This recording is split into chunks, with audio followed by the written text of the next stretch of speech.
Welcome to ND and Me, a podcast to share NDers' lived experiences. Hi, Judy. Judy? It's not even Judy, it's Trudy. Let's restart, because my brain isn't in the right fucking place. No, I There get we go. that. It's fine. Trudy, Yeah, how are you? good, thank you. So, and thank you for correcting from Judy. Judy is like the most common mispronunciation of my name. The other one is usually Tracy, and it's written obviously completely different. But I do get people just go, no, she can't have written that correctly. I'll correct it and send it back. Okay. Nope, it's definitely Trudy. It is a very old-fashioned name, but that's what it is. So, you know. So, who is Trudy? Well, how do I describe myself? So depending on what circumstances you find me in, I guess. So job-wise, I'm currently, like many people with ADHD, wear multiple hats if I can, which at the moment is at Neurobox, so training, assessing, and also doing now my brain's gone blank, awareness. That was it, awareness. So still involves the training stuff, but I get to spend a lot more time than talking to people, or mainly employers, about neurodiversity, really. But then there's also me as just myself, not the work one, creative type, really, as I was always put. Maybe slightly unhelpful when trying to seek an ADHD diagnosis years ago, because it was always put down to, oh, she's a bit, she's like one of those creative types, a bit flippant, a bit goes off on tangents with her ideas and things. But that's how I would probably that's where I'm most at home. So ideas for things, fixing stuff, firefighting, not actual firefighting, just in case that's, Although not. you live in a house next door to the old firehouse.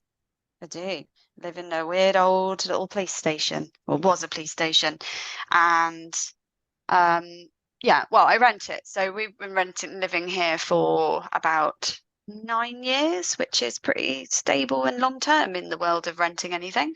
My first adult home renting. So I lived in flats before that. I rented while I was at uni and things. But never in the sense of, the whole kind of going and living with friends or flat sharing or student accommodation, because I did things in my life a little bit back to front. So yeah, this is not my first weird adult home. And of course, if I say to my friends, oh, I found this house and it's like this, and they go, of course you did. You couldn't, you wouldn't just go and rent like you know, a new house or whatever else. You have to go and find something odd. Quirky. Yeah, drawn to it. So that, and it was conveniently down the road from where I was living at the time. So it came up, which was also quite fortuitous at the time, I guess. Not too far to go. But yeah. So, what makes you think that you did your life back to front? Oh, well, okay. So in the conventional sense, because I'm actually quite comfortable with doing things back to front. It's the thing that I've always done. So I did used to try and resist my approach to stuff, but as I've got, I don't care about that now. If I do it backwards, I don't care. If you care, that's not my problem. As long as I'm not causing any harm, obviously, or making any mistakes. But lots of people, I'm a, millennial. So I grew up in the time of make sure you do well at school and go to university, because, everyone must go to university and that's the only way you'll do well. And, coming from a very sort of working class family, that was their kind of view as well. My parents wanted that for me. They, my dad was typical. He was a bit naughty at school. We think my dad's autistic. We strongly believe my dad's autistic, and that would explain quite a lot of some of the stuff he struggles with. But he always kind of stressed the importance of education, because he feels that he kind of ruined his, didn't get anything out of it. And my mum, she came from sort of very, very poor kind of city, grew up in the city, went to what was at the time like, it was a condemned school. It was like the worst school in the city. It doesn't even exist anymore. And her brother got to go to grammar school. And my mum's really smart, but she struggles as well, which we now know is probably because she also has ADHD.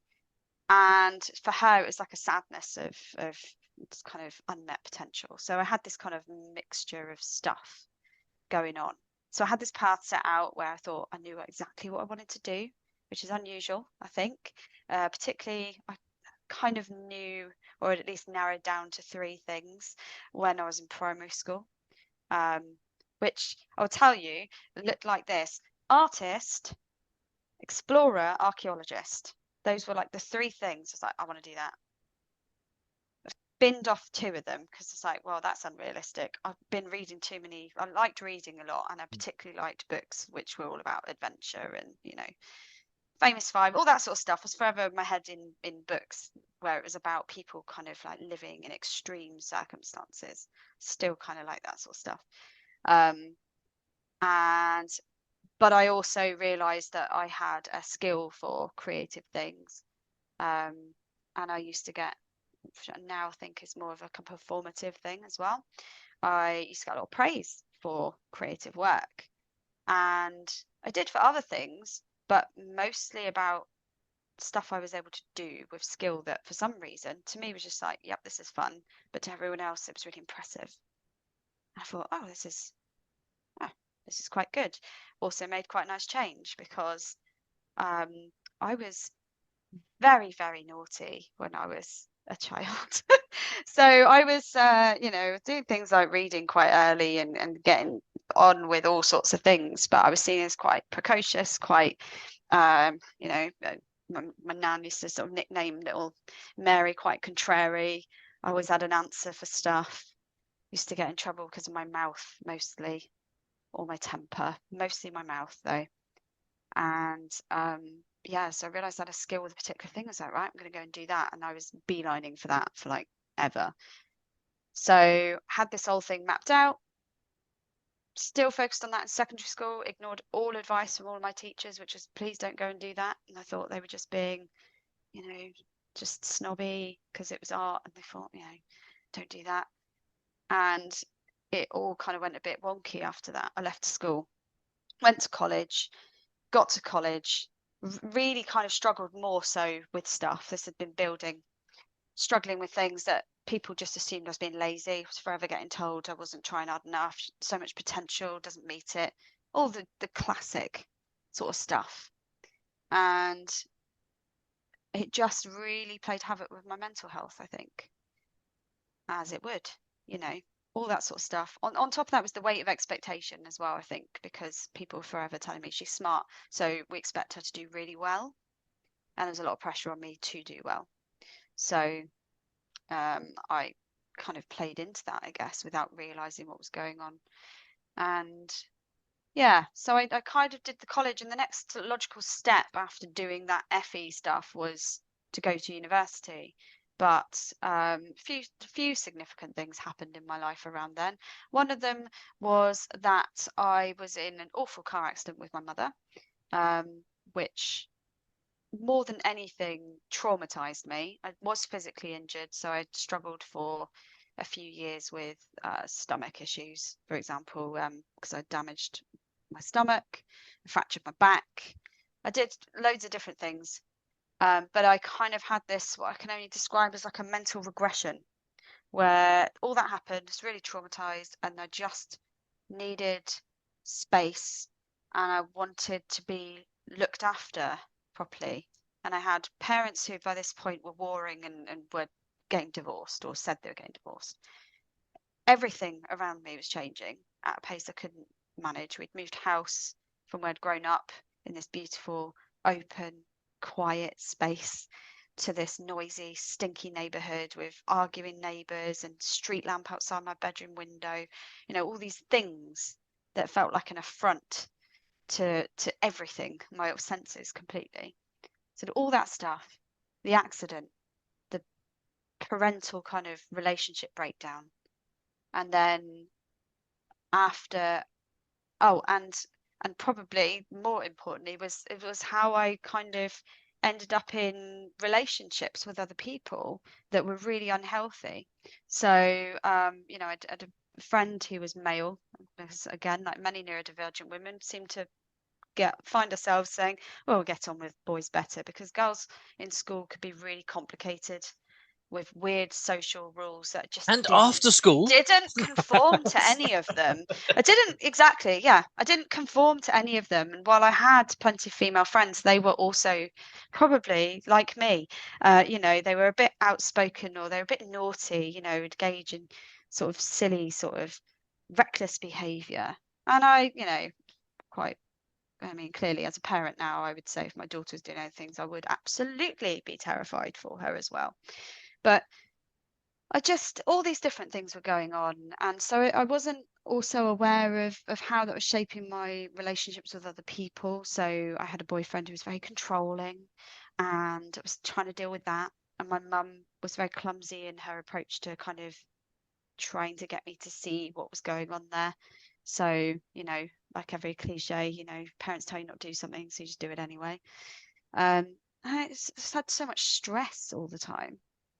And that, and then the mental health stuff, I got diagnosed with PTSD, and I just didn't really know what I wanted anymore.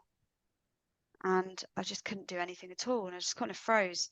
And I had therapy for the PTSD and other stuff going on for a long time, but it wasn't enough. And regression is definitely the most accurate description of what happened for those period of, it was a 3-year period of just kind of doing stupid things, had no regard for my safety, my well-being.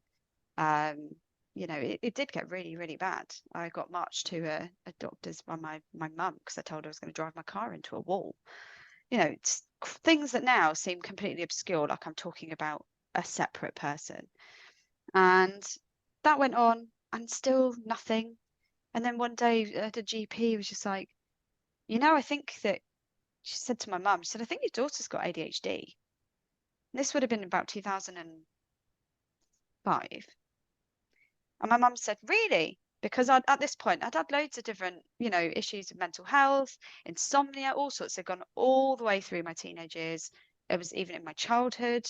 My mum was telling her all about my behavior and about, she's so smart, but yet she doesn't understand this and this. And I don't understand why she can't just do, it's always, why can't you just? And the GP was like, yeah, no, fill out this thing. It was like the screener thing that you do beforehand before someone refers you. And she said, oh, yeah, she scores really highly on all of this stuff. And by everything you've told me, I definitely think that's what it is. And my mum said, okay, great. So what can we do to support her? And the GP said, oh, nothing. Because she's 16 now, and we only just deal with kids.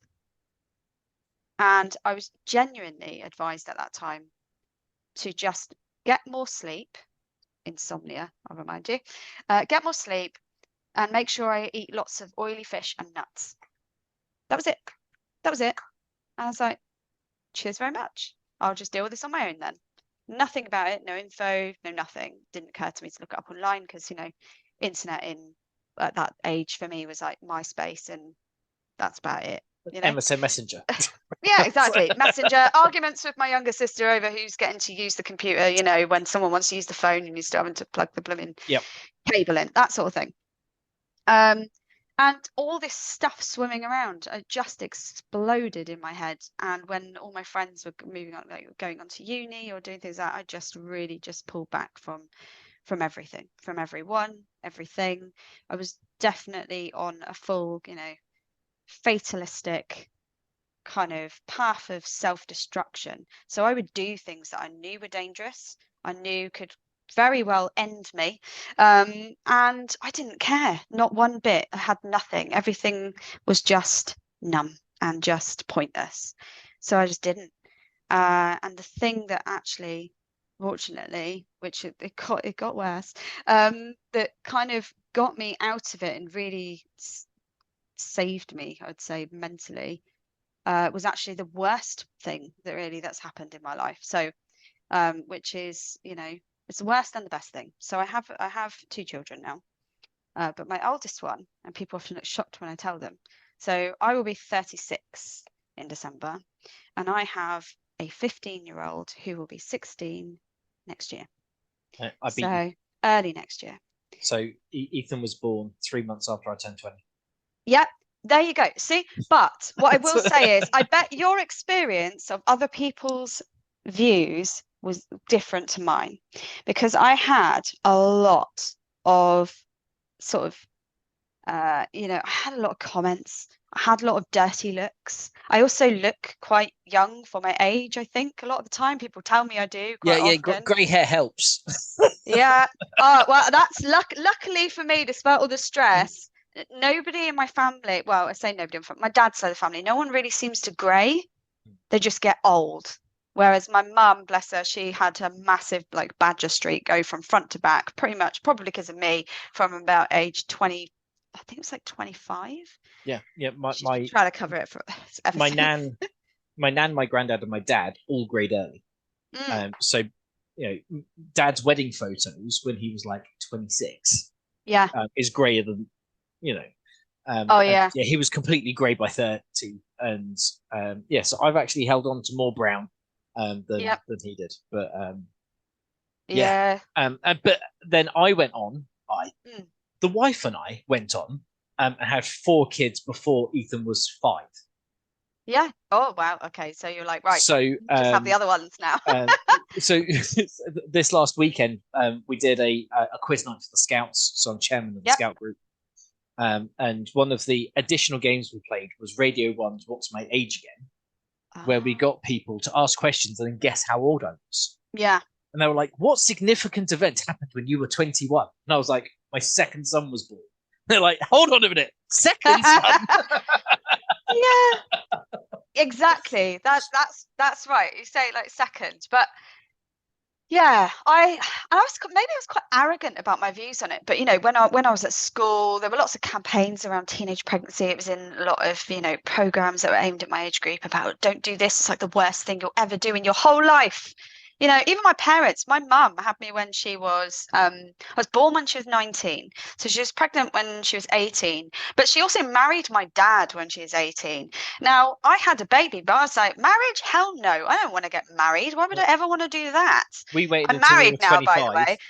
So, I got married when I was 27 or 28. Yeah. I can't remember, maybe a bit long. I don't remember dates very well on that one. We've been married a few years, but we've been together for longer than that. But yeah, so it was like a real source. That was like a major source of shame for me, because so like my husband who I'm married to now, we went to school together. He's a couple of years older than me. We went to school together. We were friends at school.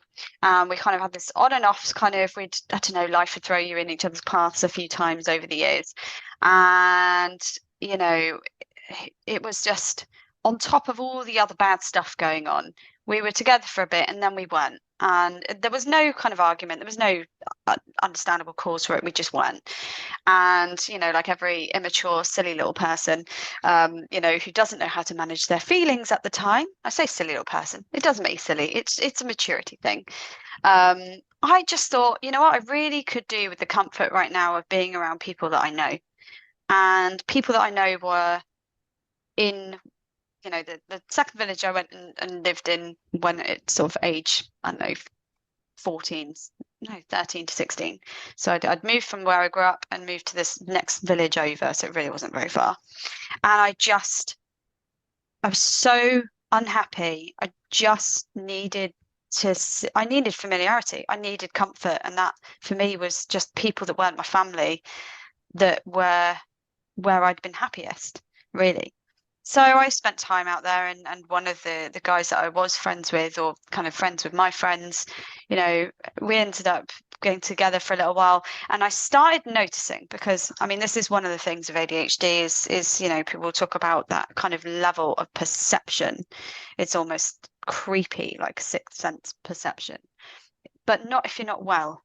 It can be really off if you're not well, and it's something that I've come across over the years.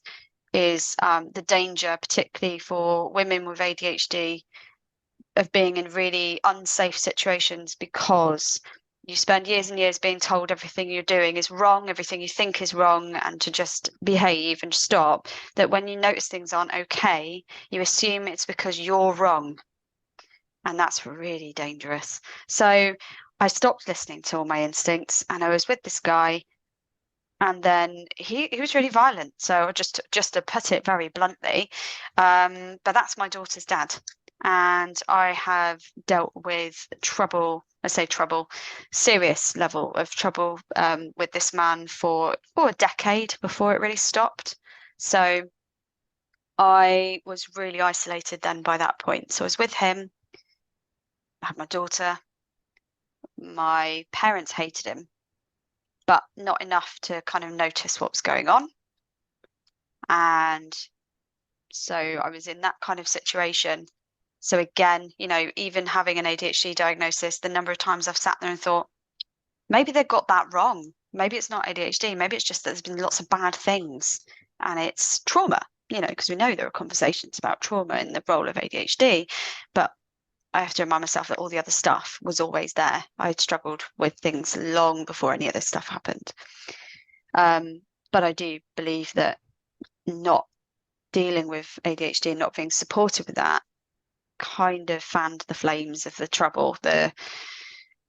It's fostered the conditions for my poor self-esteem and well-being, that I would put myself that I would fail to notice signs of someone's quite clearly alarming behavior, because I didn't care about myself enough either to do anything about it at the time. So I did kind of turn everything around from there, and weirdly, almost in like a FU kind of fly in the face of, I'm not going to let you ruin my life, I kicked him out before my daughter was 1. So we'd moved to my dad's because all of his issues meant that we actually got evicted from the first flat I ever had. It was awful. I felt a deep sense of shame about that too. But it was what happened when you're financially also tied to somebody who controls all your money. And being back at my parents, well, I said parent because it was just my dad by this point. He always worked away, so he didn't really know what was going on because he wasn't there. But being at least in the family home did give me something. I kicked him out. I had years of involvement with police and all sorts of things, charities, trying to help. But I didn't have time for any of it because I decided I do want to go to university, actually. And so while all that was going on, I did my degree. So it's something that I'm talking about now, but I don't normally talk about it, and I've not talked about it in terms of an achievement, but actually I feel it's really significant for me, because at the time that I did my degree, I was experiencing the worst level of abuse. I was being stalked. I wasn't being allowed to sleep because he was breaking into my house. I've been held at knife point. I was dealing with all that stuff and a baby on my own with no family support, no friends. And I did my degree, and I didn't just do it. I finished it. I did finish it a year later, but I did it. I finished it. I got a 2-1. And initially I was hard on myself for that as well, for not getting a first. But those things completely changed the path of my life. So while that was an awful experience, I certainly wouldn't ever want to relive any of it in that sense. And I wouldn't, of course, say to anybody, you know, it's an awful thing to go through, but hey, silver linings, because there are definitely long-lasting effects from that. So things like, you know, I'm happily married. My husband is brilliant. He's brilliant dad. He helps me loads. Of course, we do spark off sometimes, where maybe sometimes he loses a bit of patience with having to remind me of a thing for like the 50th time, you know, or because I'm inherently like a tornado that goes through the house and leaves stuff everywhere, and you know, that sort of thing. But you know, that's fair, I think, to some extent. We've got to remember other people do exist, you know, and they have their own needs as well. But I have all of that kind of stability and comfort now, and healthy relationships around me, which have given me the space to then go, right, the ADHD. And I did think I could kind of deal with that on my own for a while too, because I had for many years already. I just knew I needed not to be quite so, fatalistic about it. And I did eventually, but that's a separate little thread again, get help with that. But amongst all of that stuff, I never stopped. So my path, everything I planned kind of got blown up by all the awful stuff. And I still tried to push forward with it, but it did start to feel very laboured. So I did the degree.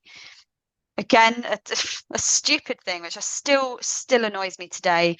By the end of my degree, I had all these promises of opportunities. I'd been picked up for, I had a tutor who was teaching on the course at the time, who ran a business, who came to me and said, what I really need, I'm putting together a team because there's a heritage project. I know there's stuff you're interested in. I'm putting forward a proposal for it, and I have to put together a design team. I want you on that team. And that was the first time I'd felt like an imposter as well for ages. And I felt really kind of like, wow, it's paying off. Something's happening. I want you on that team as like my generalist designer. So because you just go across everything, and I need that. So I had that. There was a funded project that was some charity had received some, or was supposed to be receiving some funding that was to do with heritage as well, in a communal open space, and I had actually been offered that as the lead designer. And so I was really pleased, had all these things lined up, and then overnight they all evaporated. They all just evaporated. My tutor, she got her dream job. She got offered a dream job. Cannot resent her at all for that. So she literally just said, yep, scrapping the whole thing. I've just been offered my dream job. It's too good an opportunity. I'm really sorry. The other thing, funding fell through. The other thing, I lost my entire portfolio because I didn't back it up. I don't know. I've made the choice between buying my daughter some shoes and some other bits she needed for school, or buying what was at the time a really expensive external hard drive to back up all my stuff. And I didn't buy the hard drive, of course. As a parent, your needs tend to get put to one side if your kid needs something. And I lost it all. And without it, I couldn't apply for anything. And so I didn't. And then for like 2 years, I was just like, right, I'll look after my daughter. I don't know where I'm going to be. I did a lot of volunteering stuff, which now has given me all sorts of insights into different businesses. I was doing PR, which was an unusual one. PR for cats protection. I was just trying to figure out where I was going to go with any of it. And I really struggled to figure out what am I now? Because if you may well be aware of this yourself, growing up at a time where essentially you're supposed to have a job, stay in your lane, jack of all trades is used as an insult, not as well, a... It is because It's everybody misinterprets the actual phrase. I know, exactly. But all those things that, you feed all that into everything you've been told that's wrong about the way you do things, feed all that into, like, at uni they didn't know I had ADHD, and it wasn't official, so I couldn't get any help with it. So the most I had was got referred to a counsellor regarding the ongoing kind of domestic stuff, which I had police involvement with anyway. And I stopped going to that as well, because they essentially said I was so matter of fact about what was going on. They weren't even sure that it was really going on. And I was so just shocked, I guess, at that person's response. I was like, and you're supposed to help people? I'm not coming back to you ever again. So I didn't. I just got on with stuff. And it's always been my thing. Just get on with it, get on with it, get on with it. And the bit though that it really, really didn't work for me anymore was trying to carve out the kind of right place for me to be. So I had this design stuff, which I absolutely adored doing. Didn't do it for a couple of years, focused on my daughter, started feeling really out of the loop, wasn't good enough, don't know all the right software, can't use all the right stuff. It's like, I'm a fraud, the other people there are making chairs and coming up with amazing groundbreaking new materials for things, and I can't even express what's in my head because I don't know how anymore. And I thought, what can I really do? What else interests me? I said, well, I love learning. I'm always learning stuff. I love learning. I'm really passionate about creative stuff. And I'm really passionate about helping people. So why don't I teach? Which is the ironic thing, because there's a very derogatory expression about, where they say, if you cut those that can't do, teach, which I think is extremely insulting. Well, my husband is a teacher, again, and he didn't come into teaching directly from, teaching. And I think there's more to it than that. I think maybe some people can't do when they go and teach, maybe. But I don't think it should be used in that. Well, so again, I think that's a bastardization of the phrase. Exactly. Those who can teach. Those who can't teach gym. That was it. Well, yeah, I've heard that as said as those who can't teach PE. I will make no comment about PE teachers. All I can say is there are many of them. But it's. Yeah, I don't want to get myself in trouble there. Well, so I had a conversation this morning with an organisation in our space. Yes. Talking about how there are some freelance coaches, facilitators out there, who train as coaches and then immediately start training coaches. Oh, okay, yeah. But why? Is that because you're not a good enough coach to coach? I don't know. So then you're training coaches on a model that you've just developed because you've just trained as a coach, or anyway, it is slightly baffling. Yeah. I think that those who can't teach. Yeah. I mean, well, yeah, but then in the same, I always think that having some background or some knowledge or some experience is helpful into going into teaching. And it doesn't have to always be directly in what you're training or teaching someone about, because you know soft skills, transferable skills, etc. No, I had the passion for the subject, and quite luckily I was assigned to teaching art and design, so massively broad, which is great because that's how my brain doesn't want to go, I'm just going to teach interior design, because I'm going to be looking over there at what they're doing in the on the forge, or what they're doing up in animation, because it's interesting and I can see that all these things could come together to do things. So that's how innovation happens, crossing different disciplines. So I was more than happy doing that, and my degree as well just was itself ridiculously broad, and actually was part of the reason why of its demise in that institution as a subject offering, because nobody could get their head around what spatial design was. I signed up to it because I liked the fact that it was so there was a lot of theory involved. It's so ambiguous, and meant that there was opportunity to explore multiple spaces and subjects and behaviors. And we had a lot of people leave because they turned up and they were like, I wanted to make curtains and design interiors for hotels. And that's definitely a part of, if you want to do that. But it was more about the theoretical consideration of space and behavior and all those other things actually end up being a lot more academic than what was expected. But that really helped me. And in the teaching setting, that's kind of what we needed to be talking about. We want to talk about context, which I'll have it tattooed on me if I was going to get a phrase, which is context is everything. Because context matters. If you take anything out of context, it's always going to seem a bit odd, unless it's something very literal in the first place. It's amazing how broadening the context changes everything. So Absolutely. This last week, we've sadly had the raise of troubles in the Middle East again. Yes. And Saturday night and Sunday, blazing rows in the house. How dare they do this? How dare da, da, da, da, da. I was like, but do you understand the reasons behind the situation? Yeah. I'm not saying I can't excuse it, because all harm is bad. But you can understand if you trapped a rat in a bucket and then set fire to the bucket, the rat might want to escape the bucket. Then you need to ask why you put it in a bucket. And then you need to ask why you're setting it on fire.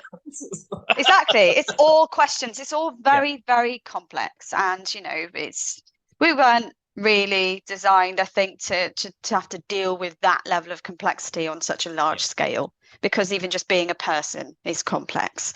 So, you know, the world is very complex. So I am quite happy to sit there in the mess of problems, looking at all the different threads, because I can weirdly sustain my attention for doing that. But then that's because you're always having to look at lots of different possibilities. And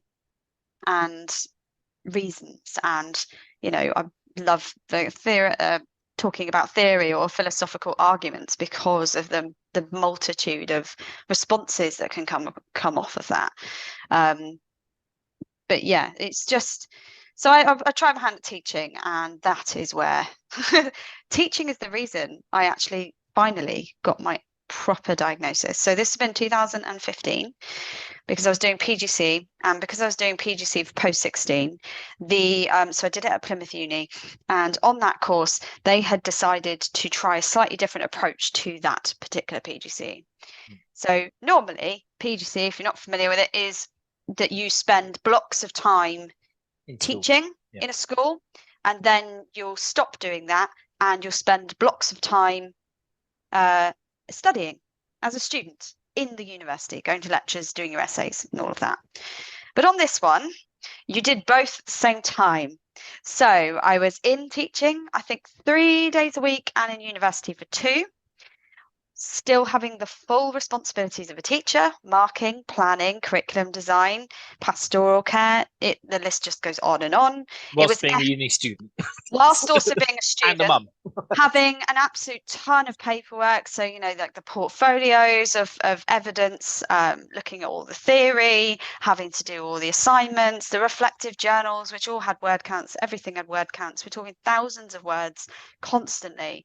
And then having to kind of go in and have the mental space to also deal with like marking essays, or delivering a session talking about, I don't know, for 2 hours about David Hockney, you know, going on and on and on, plus managing behavior, of which everyone thinks is going to be really easy in FE, because the general idea is, oh, well, it's not school, so they've chosen to be there. Not when you teach something that's art and design, because you get quite a lot of people who are really, really passionate about it. And then you get some people who chose it because they don't really know what to do, and they think it's going to be easy. And those ones were the most challenging, because they didn't really care all that much about doing anything.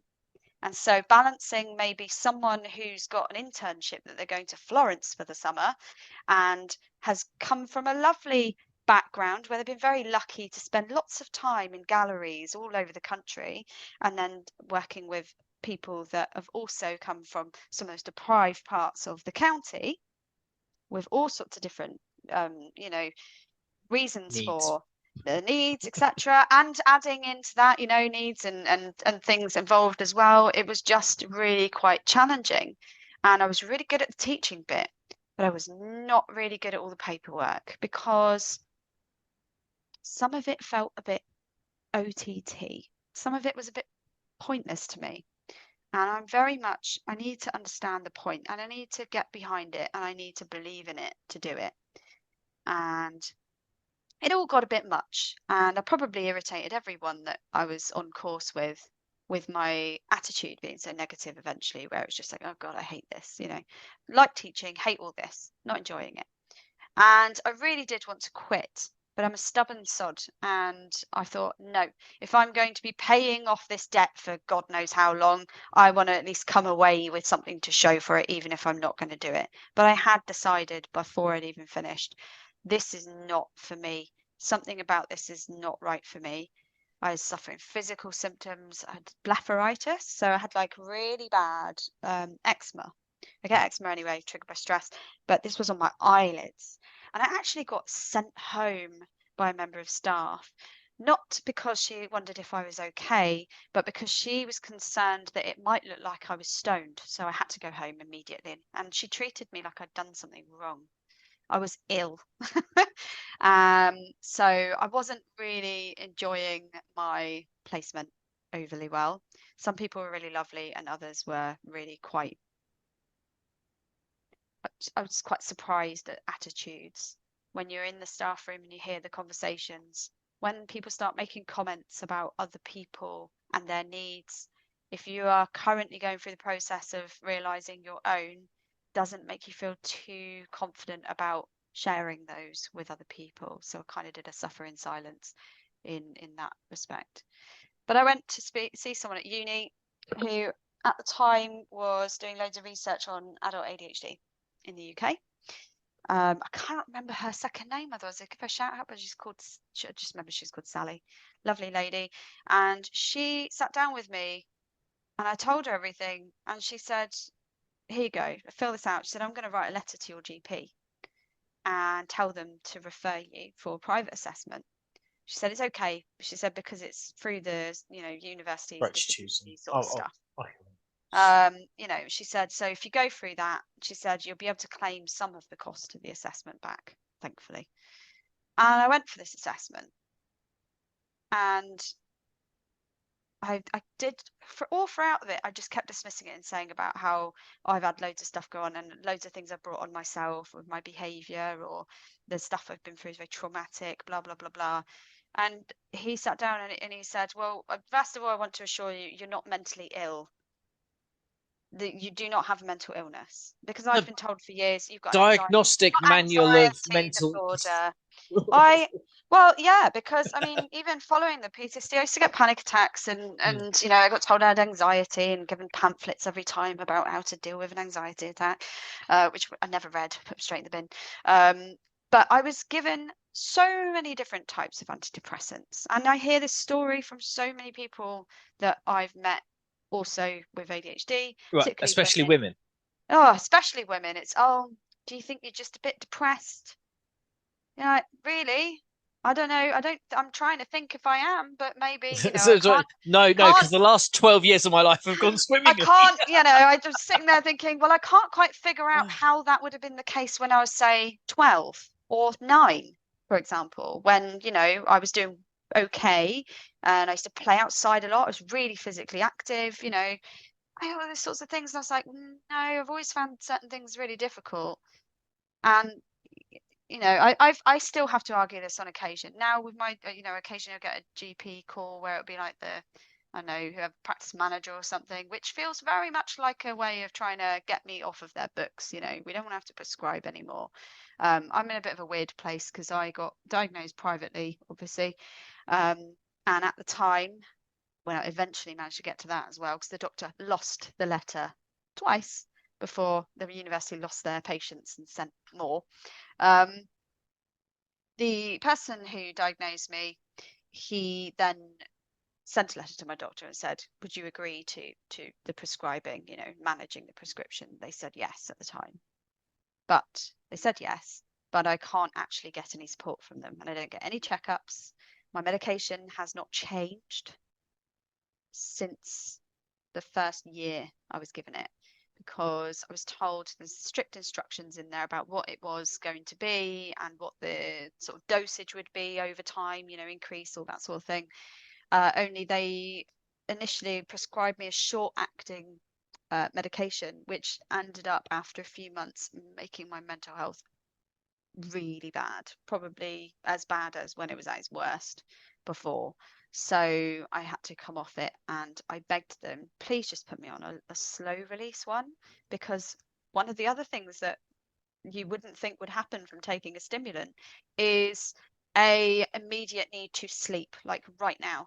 Like I can't keep my eyes open. I was like, that doesn't seem right. Take it at 8 o'clock in the morning, and then by 11 I'm worried I'm going to fall asleep at the wheel of my car. And so they had a doctor at the time who knew what she was talking about. She changed it. She then left, and I've never had it changed since. So it's not the most helpful thing, but I'm also not eligible for right to choose because I already have a diagnosis, apparently. Not eligible for support because I wasn't diagnosed through the NHS. Can't afford to access private care because I'm not rich enough to do that, because last I checked, I was told it would cost me £150 to go and have a checkup, which was about an hour, with maybe and more if there's any adjustment to medication. So I'm kind of stuck. But it's bugs me when I think about this repeatedly. If I hadn't have gone to uni and struggled and happened to be in the right place at the right time with that person working at You uni, might never have known. I wouldn't have ever. I wouldn't have. I would be like many other people, constantly doubting myself. Would I even be here? I mean, I like to think I probably would, because having children definitely made me a little bit more like determined I've to got be. something to hang around for.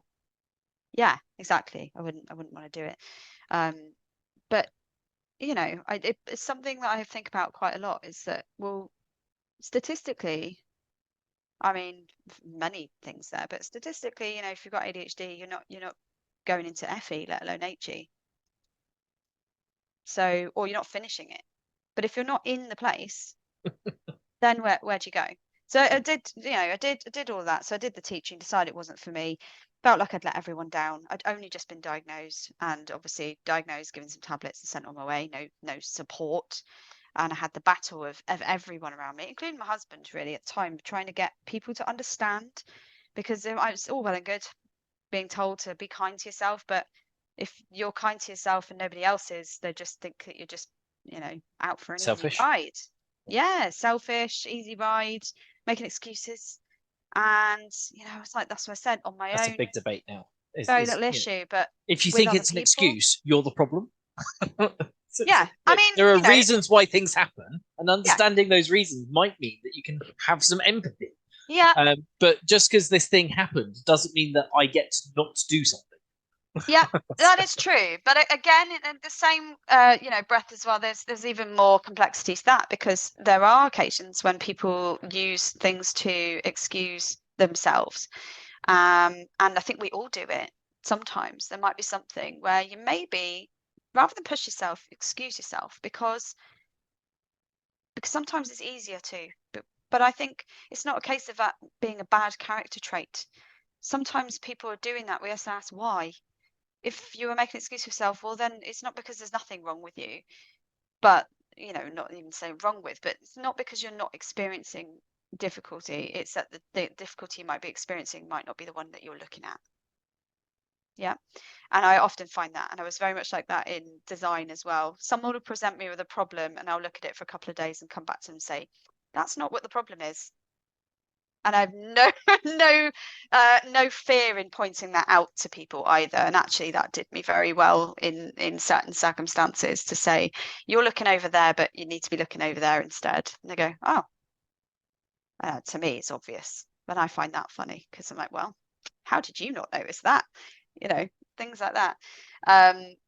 But being in that situation did help. So it feels like loads has changed in that, you know, realistically, 2015 to now, it's not, you know, in the scheme of things, it's not actually that long, but it also kind of is, because how things have changed for me since then is huge.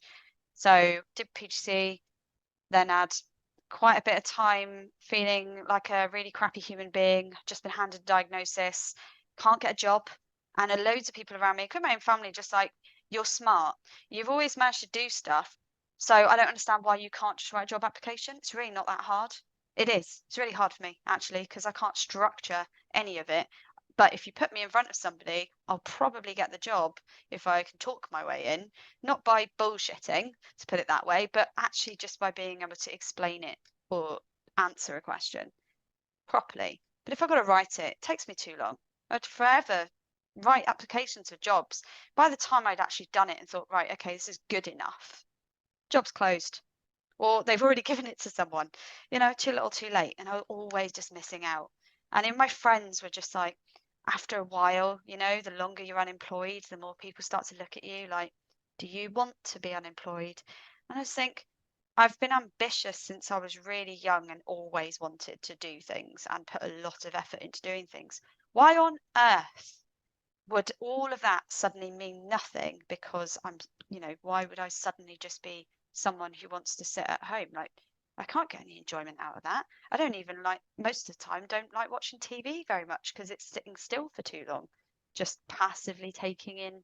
You know, there are programs that I definitely do enjoy, but I'm quite selective about what I watch. I'm never going to be someone who sits there, gets into daytime TV, or I don't, you know, I can't do it. It's not for me. I need new, I need more, I need to know stuff. I want answers to questions. you know, busy brain. It's not happy doing nothing. So I just felt really rotten, and I felt awful about myself all the time.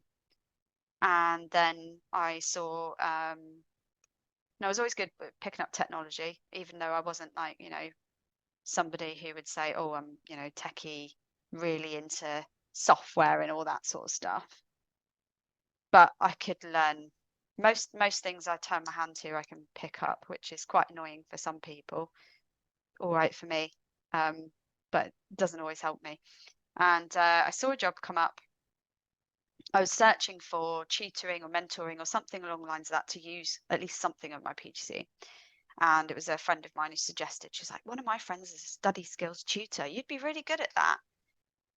Didn't quite have the right qualifications for it. And I was looking at different things I could do. And then I saw a sort of self-employed thing come up with diversity and ability. And that is how I started out doing what I'm doing now. I went from there. I was freelancing with them for a long time. But I still wanted to do design and actually wasn't sure where to go with it because, you know, friends had gone off saying, I'm an interior designer. I didn't really want to be pigeonholed like that. So what if people don't think I can do anything else? Don't know why that mattered, but it did. And then I kind of knew the stuff I was interested in, but I didn't know what that was called. So I didn't know what to look for. And I'm in Plymouth. So, you know, if you look straight up for design in Plymouth, it's often stuff I don't want to do. It's like work at Princess Yachts, or you know, it's interiors, or it's what else I'm thinking of, like graphic design, you know, t-shirt factories, that sort of thing. It's like, that's really not what I went to uni for. That's not what I'm about. I'm not interested. And I thought, well, if I can't, you know, someone said to me, if you can't direct, you know, and look for the job titles you want, you're just not going to get them. And they were right. I couldn't. I didn't know what anything was called. And so I just sort of left it for a bit, tried to be sensible and went to do an MSc in planning. They said, oh, you know, we need designers in planning, especially since COVID, when they started learning stuff that I was already interested in, like your physical environment and how it affects your well-being, your mental health, your physical health, and all of that social science stuff. And I was like, where's all this stuff been? This is what I really like. This is what I was doing when I was designing. I just didn't know what it was called. Maybe that was just planning. Went to planning, hated it. So switched to an MA in design, which sadly this year I actually formally withdrew from about a month ago. So I was doing it part-time while working, so couldn't give up working. And yeah, I can't go back financially. It's just not viable.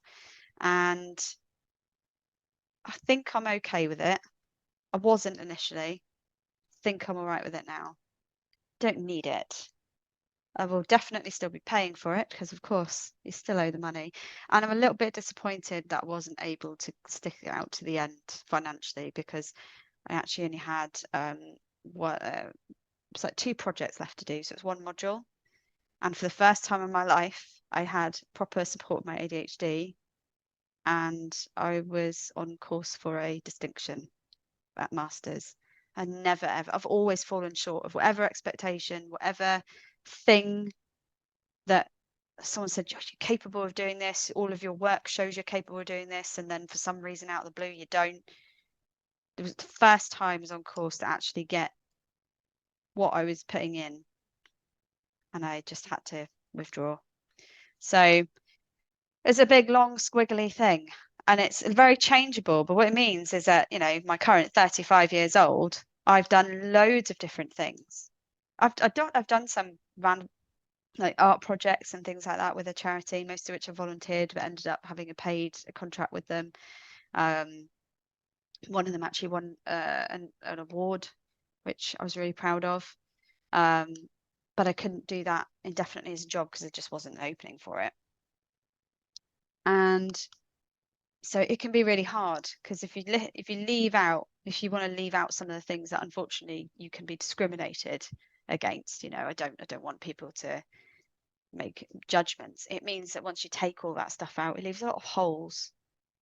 So I think at the time of job hunting as well, that was particularly difficult. You don't want to put into your application, oh, well, I was out of work for a short time because of domestic abuse and having a child and just not being very well, or, oh, I spent ages trying to find jobs. But, those things are really quite tricky. And then doing the job that I do now, and obviously working with students even before that, I started meeting more and more and more people who'd had similar, obviously not exactly the same, but very similar experiences with just finding themselves in difficult situations that they also could not explain without subjecting themselves potentially to more of the same kind of difficulty, more of the same judgment.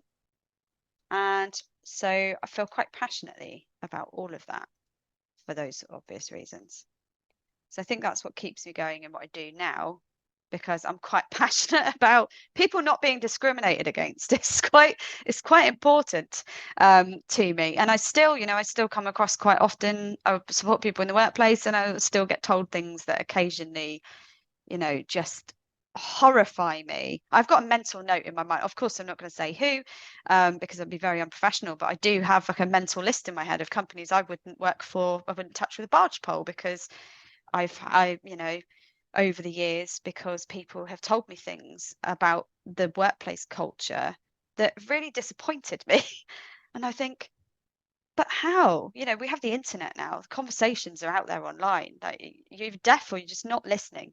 You're really not listening, intentionally not listening, because how are you letting this happen still? It's your place of work. How are you letting that happen? So hopefully I won't just get myself in trouble by saying that. I'm not sitting there silently judging every organisation I work with, of course. But I'm a human being. So if someone tells me, that they're being bullied or something's happening that is really unjust, I know from the professional side of things, because we have to know what is and isn't discrimination, for example. And there are times where I can hear things that are blatant discrimination. But I do have to also hold in my mind that, while I am there for the person, my space is for the person that's in front of me, I don't always know the complexities of other things. And I will actually defend quite often workplaces whereby sometimes it can be a case that, it's a battle, have your needs met. It's a battle if you haven't had your needs recognised for a long time. But sometimes in doing that can get a little bit isolated in it and kind of forget that you won't be the only one. And there have been situations where you might meet somebody who, until you've worked with them for a little bit, hasn't realised that they're actually working with another neurodivergent person, and that other neurodivergent person isn't being cruel to them and discriminating against them, and they're not doing something intentionally. They're actually just trying to meet their needs too. And sometimes they conflict. And so I'm a massive believer in humanizing the workplace, because when we're human in the workplace, people start to open up and talk a little bit more, and that kind of leads to that culture where people can feel more able to discuss their needs. And I think most people actually want to do the right thing. I don't think people are out there intentionally trying to be assholes to other people. I think most people, maybe I'm very optimistic, I think most people are good and want to help other people, but they either don't know how, or they're scared of getting it wrong, or they are unaware of obstacles in the environment that might actually be preventing them from learning something from someone else. And so if everyone's got their guards up, no one can see or look or learn about anything at all. But you can't also just expect all of the disabled neurodivergent people to come out and just lay it all out for you. So it's a job that everyone needs to be involved in, for sure. And that can be quite tricky, because I don't get to work with everyone, of course. I get to work with certain people. So yeah, there's a lot still going on, but I'm, hoping, I think things have changed a lot already in the time I've been kind of figuring out all this stuff.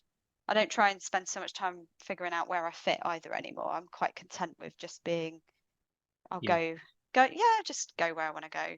do what I want to do. And so, yeah, I've kind of come to peace.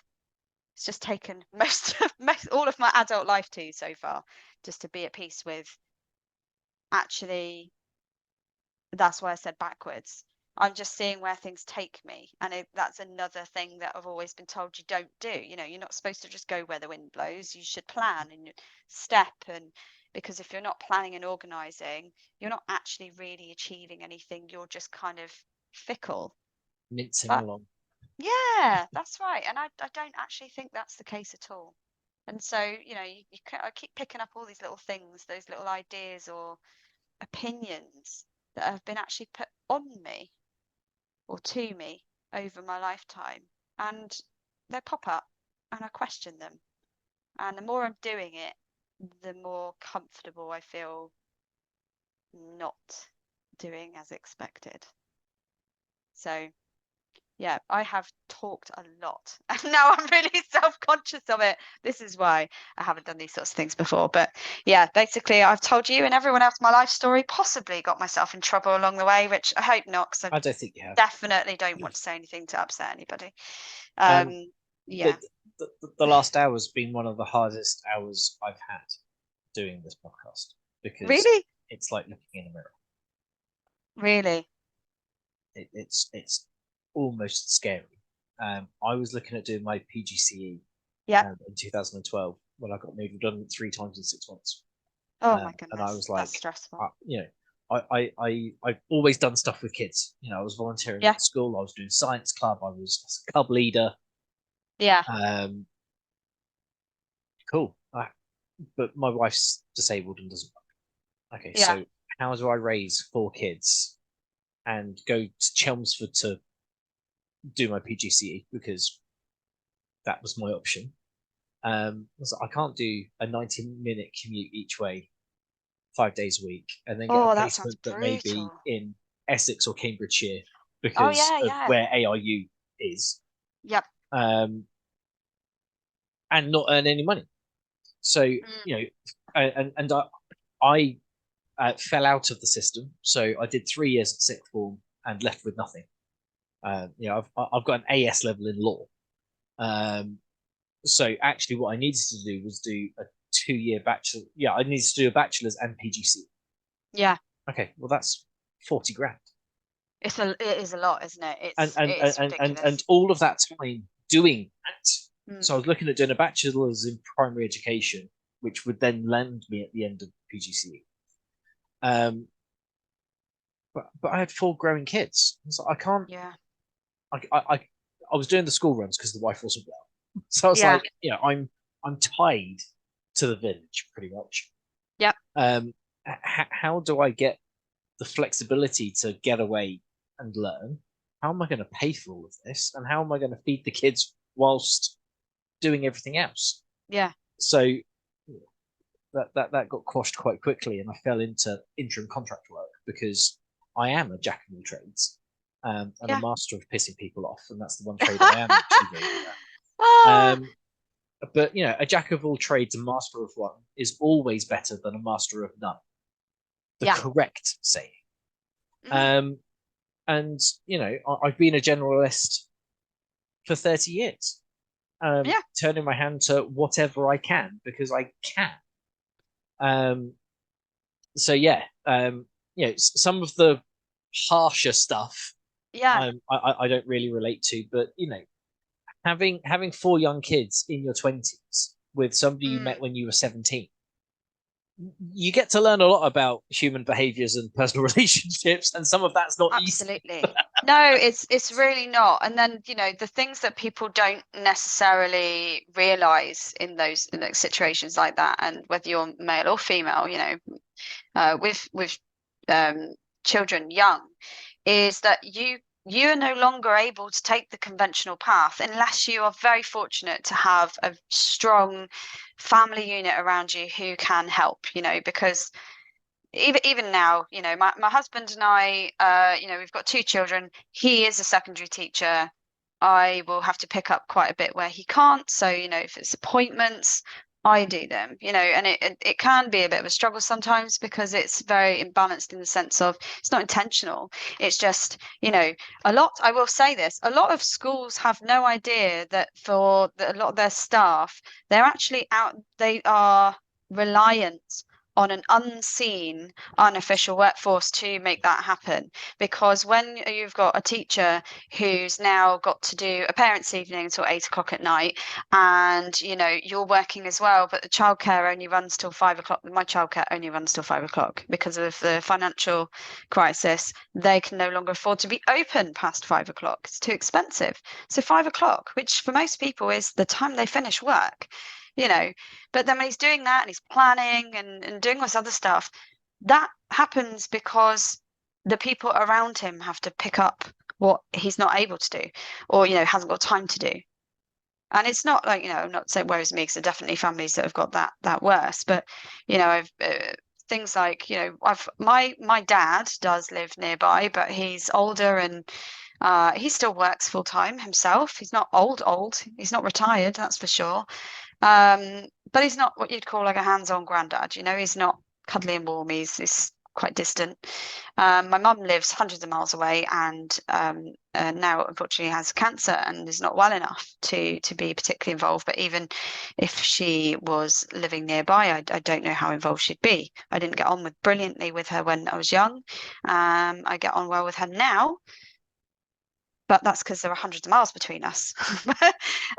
We don't have close family. My husband's parents, he's a stepdad, but again, not close to, and unfortunately his mother passed away before we were together. So we're really limited in our circle, which means that we have to rely a lot on ourselves. Even more so when I was younger and it was just me. People were trying to get ahead, be competitive as a graduate or whatever, get all the experience you can under your belt, because it's not enough to just go to someone and go, hi, first job, please. There's already the fact that, oh, you're older than some of the other graduates, because I think when I finished my degree, I was 20. This will give you a laugh. I was the mature student representative for the student union on the student council at age 21, because at age 21, I was considered a mature student, which I thought was absolutely hilarious. Because you're 3 years older than everybody else. Because I hadn't come straight from school. Yeah, because I hadn't come straight from A level. But yeah, it was like, oh, you really do need to go and get work experience. And I was like, right, that's great. When? We're in full time. I don't have anyone who can look after my child, and I don't have any money to just go and like send them off to a holiday club or something. And she was a baby then anyway.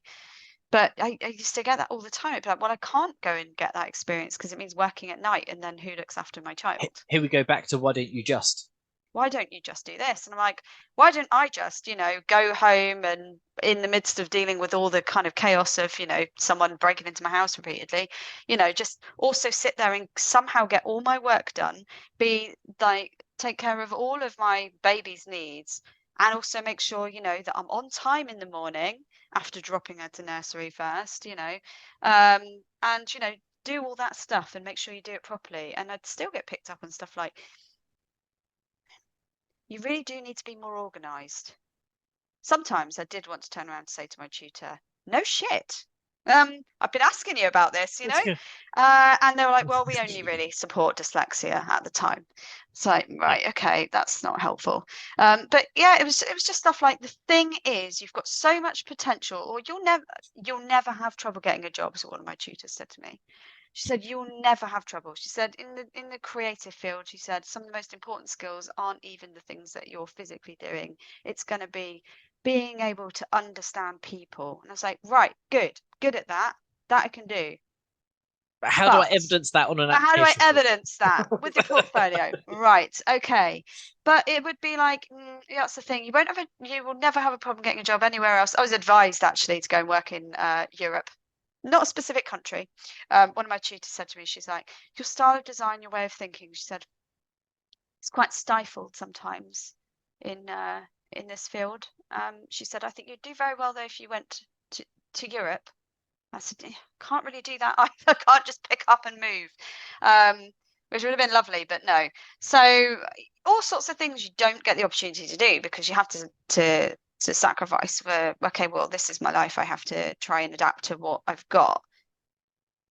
And as I said, I'd love to be able to put, do you know what, actually, there are certain skills that the workforce have said, oh, we desperately want people who are good communicators. We desperately want, what's missing is resilience and adaptability, because we're in the age of, now as well, we're in the age of AI. No one knows what jobs are going to look like, or if you're even going to have one. What we need are all these certain skills that I actually have a lot of those that I was told weren't really good enough because, I need to make sure I can multitask better. I will still stick by that. There's no such thing as multitasking. No. Do you know, honestly, I frequently tell people multitasking came about from this idea of factory and industry. You can do that thing because the machine is helping you to do that at the same time. Computers are why we think multitasking. The most multitasking you are doing well is currently sitting there with all of your bodily functions working while having this conversation.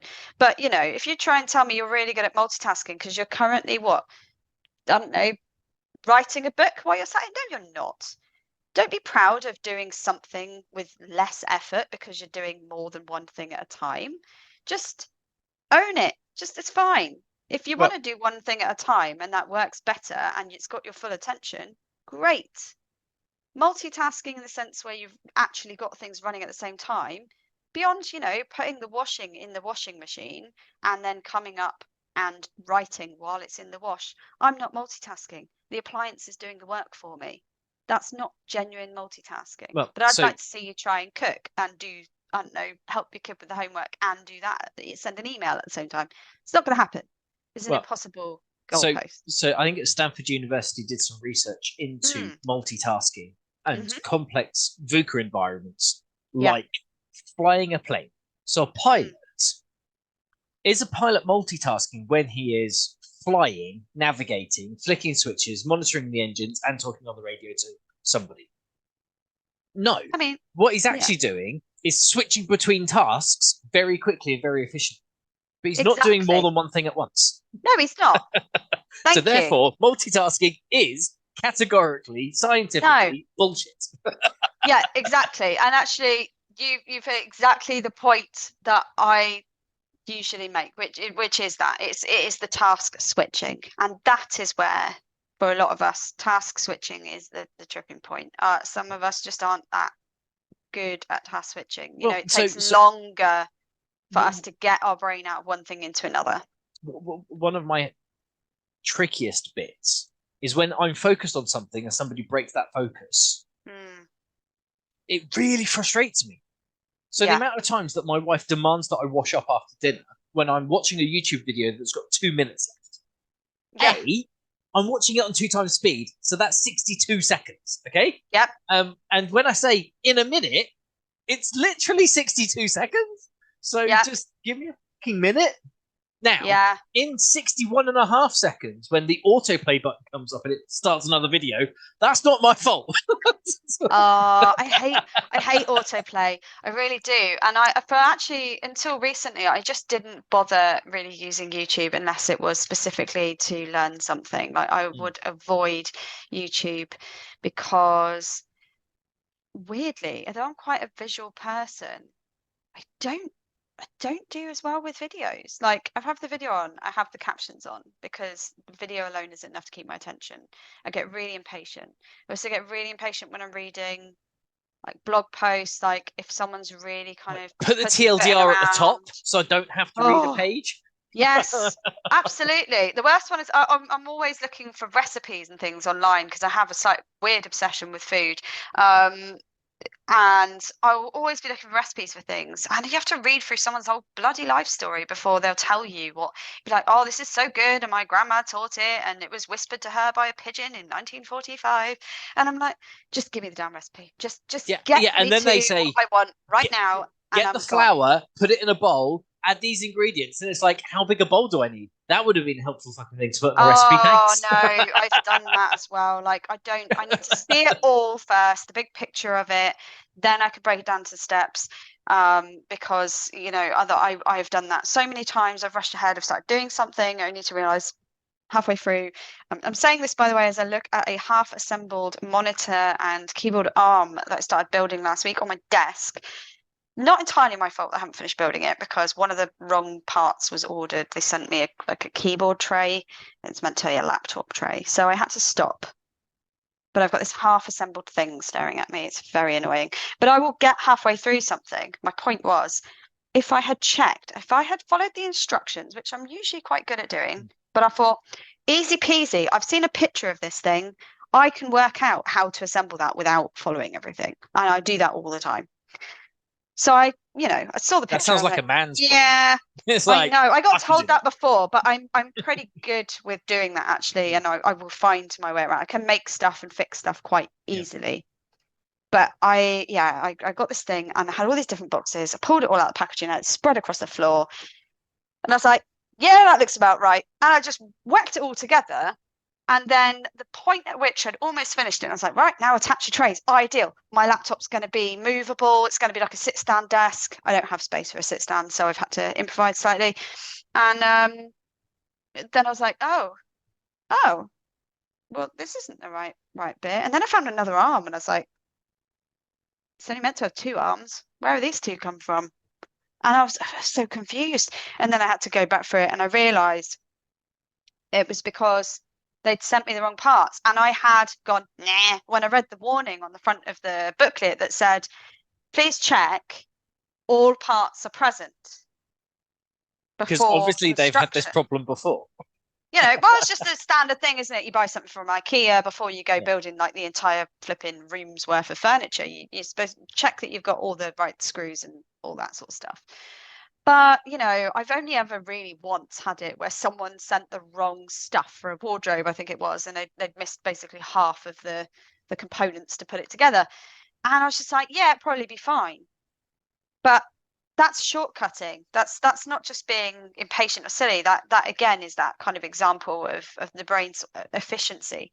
So while ADHD makes me really inefficient at some things, it's like a short circuit. Like it's trying to be efficient in something else. So in this case, it was, yeah, we've done this before. We know that's fine. Don't need to read all of that.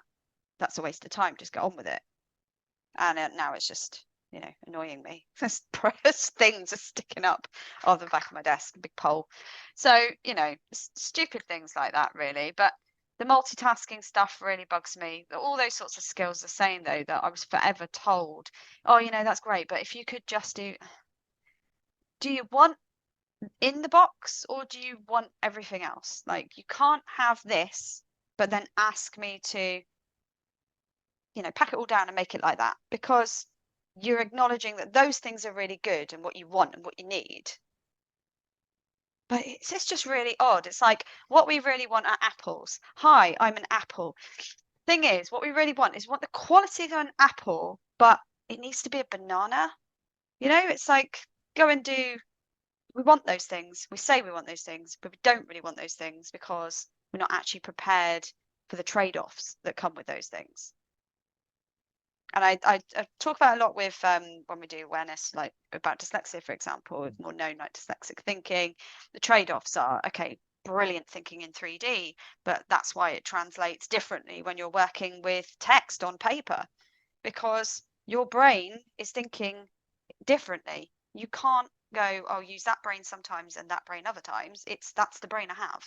So yeah, it's not always compatible with everything you want to be doing. And I'd still absolutely love to be designing and doing bits and pieces. I still never know what that looks like, though. Closest I got to it was doing some sort of, I did a design strategy kind of weekend in Bristol a few years ago. I got offered an opportunity to join sort of Workhouse, which is run by a load of different design studios. And I could have cried when I went there because all the people around me were like, oh yeah, this is just a thing. This is just normal. This is like what people do.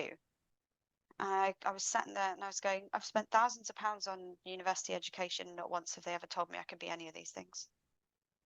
Like, it's not even come up that this is where it could be, or that I don't have to be all of those things just myself either. It's the collaborative. And that's another thing I am more aware of with ADHD, that I'm starting to think we're more of a group brain kind of people. Because I think to the times I've worked at my best, I've not been working on my own. I've been working with other people. Not to carry stuff necessarily, but it's like I don't know, you're like an ingredient or a spice. You wouldn't want loads of it on its own. It's not really working on its own. It's not a standalone thing. It's something that works harmoniously. It's like the grease in the gears. Now the gears might work on their own, but they might get jammed. Yes, that's right. Being the lubricant that means they don't get jammed means that everyone is more productive. But you don't want a pot of grease, because on its own, it's not very useful. Exactly. If you're going to expect the pot of grease to be the thing that does all of the, the motion and does all of the whatever it is that the machine does, no, you're not going to get that. But I don't know. Although that's a bad analogy, because we can actually be a cog. We're a self-lubricating cog. Yeah. And I wonder if that's why, again, so many people I've met as well will say that, they just, particularly people who I'd say really kind of push that, trying to achieve all the time, there's this kind of commonality of, I must do it all myself, which can mean that you don't ask for help when you need it, or it's harder to ask for help when you need it. And also because those people, and I would, as I feel like I'm bragging, include myself in that, when you are successful at something, or you appear to be performing at a level that other people think is great, when you do ask for help with the things that you are struggling with, if those things are perceived to be simple by other people's standards, then they look at you like you've got two heads, or, well, why can't you do that? It's something I joke about a lot, but it is a fact. I always try and say that, one of the things I noticed a long time ago was that the things that I find really hard are all the things other people seem to do without thinking. They find easy. Yet the things that I find really easy are the things other people get themselves in a real tiz about, and they're like, oh, I just don't get it. I don't understand, or I can't do this.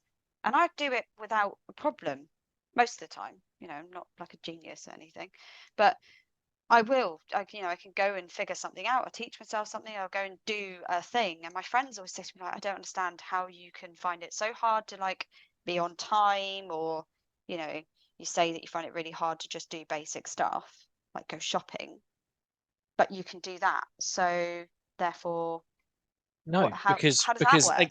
Because comparisons. There is no comparator. You can't say, oh, well, because you can follow the instructions to make your favorite meal, you can then follow whatever instruction I ever put in front of you. No, maybe I've got a level of focus and attention on making my favorite meal because it's my favorite meal. And that doesn't mean that I can read a 27-page document to tell me how to use a piece of software. Yeah. No.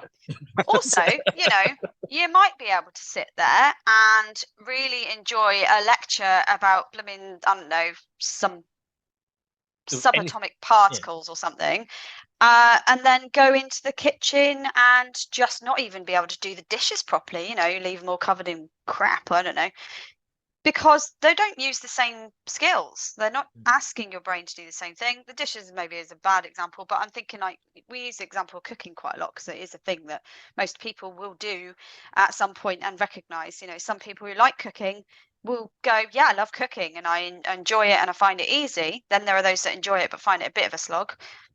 Well, no, sorry. They can do it, but they find it a slog. I used to enjoy cooking until I had children.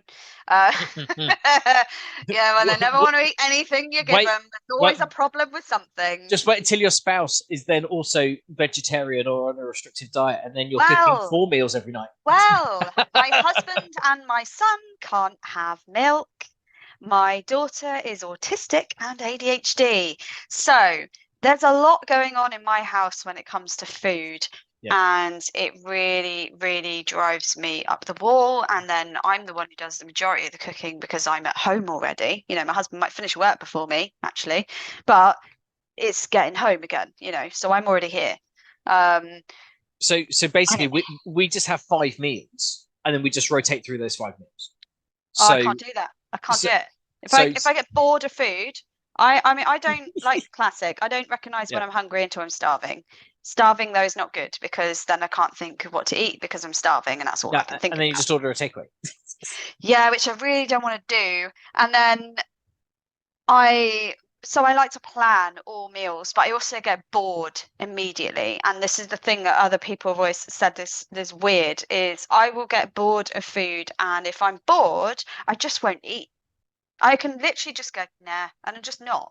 Like, I will not resign myself to eating something less than anything that I feel like eating if I absolutely have to. Like, so my husband, I mean, he still does it. I'm not so bad now. It was, when we first, it was terrible for like, I would maybe only eat 1 meal a day. That was like habitual for me. I'd eat like dinner because my daughter wasn't around the other 2, so I didn't need to do the whole play thing of making sure she sees me eat, so it doesn't look like doing bad behavior, setting a bad example.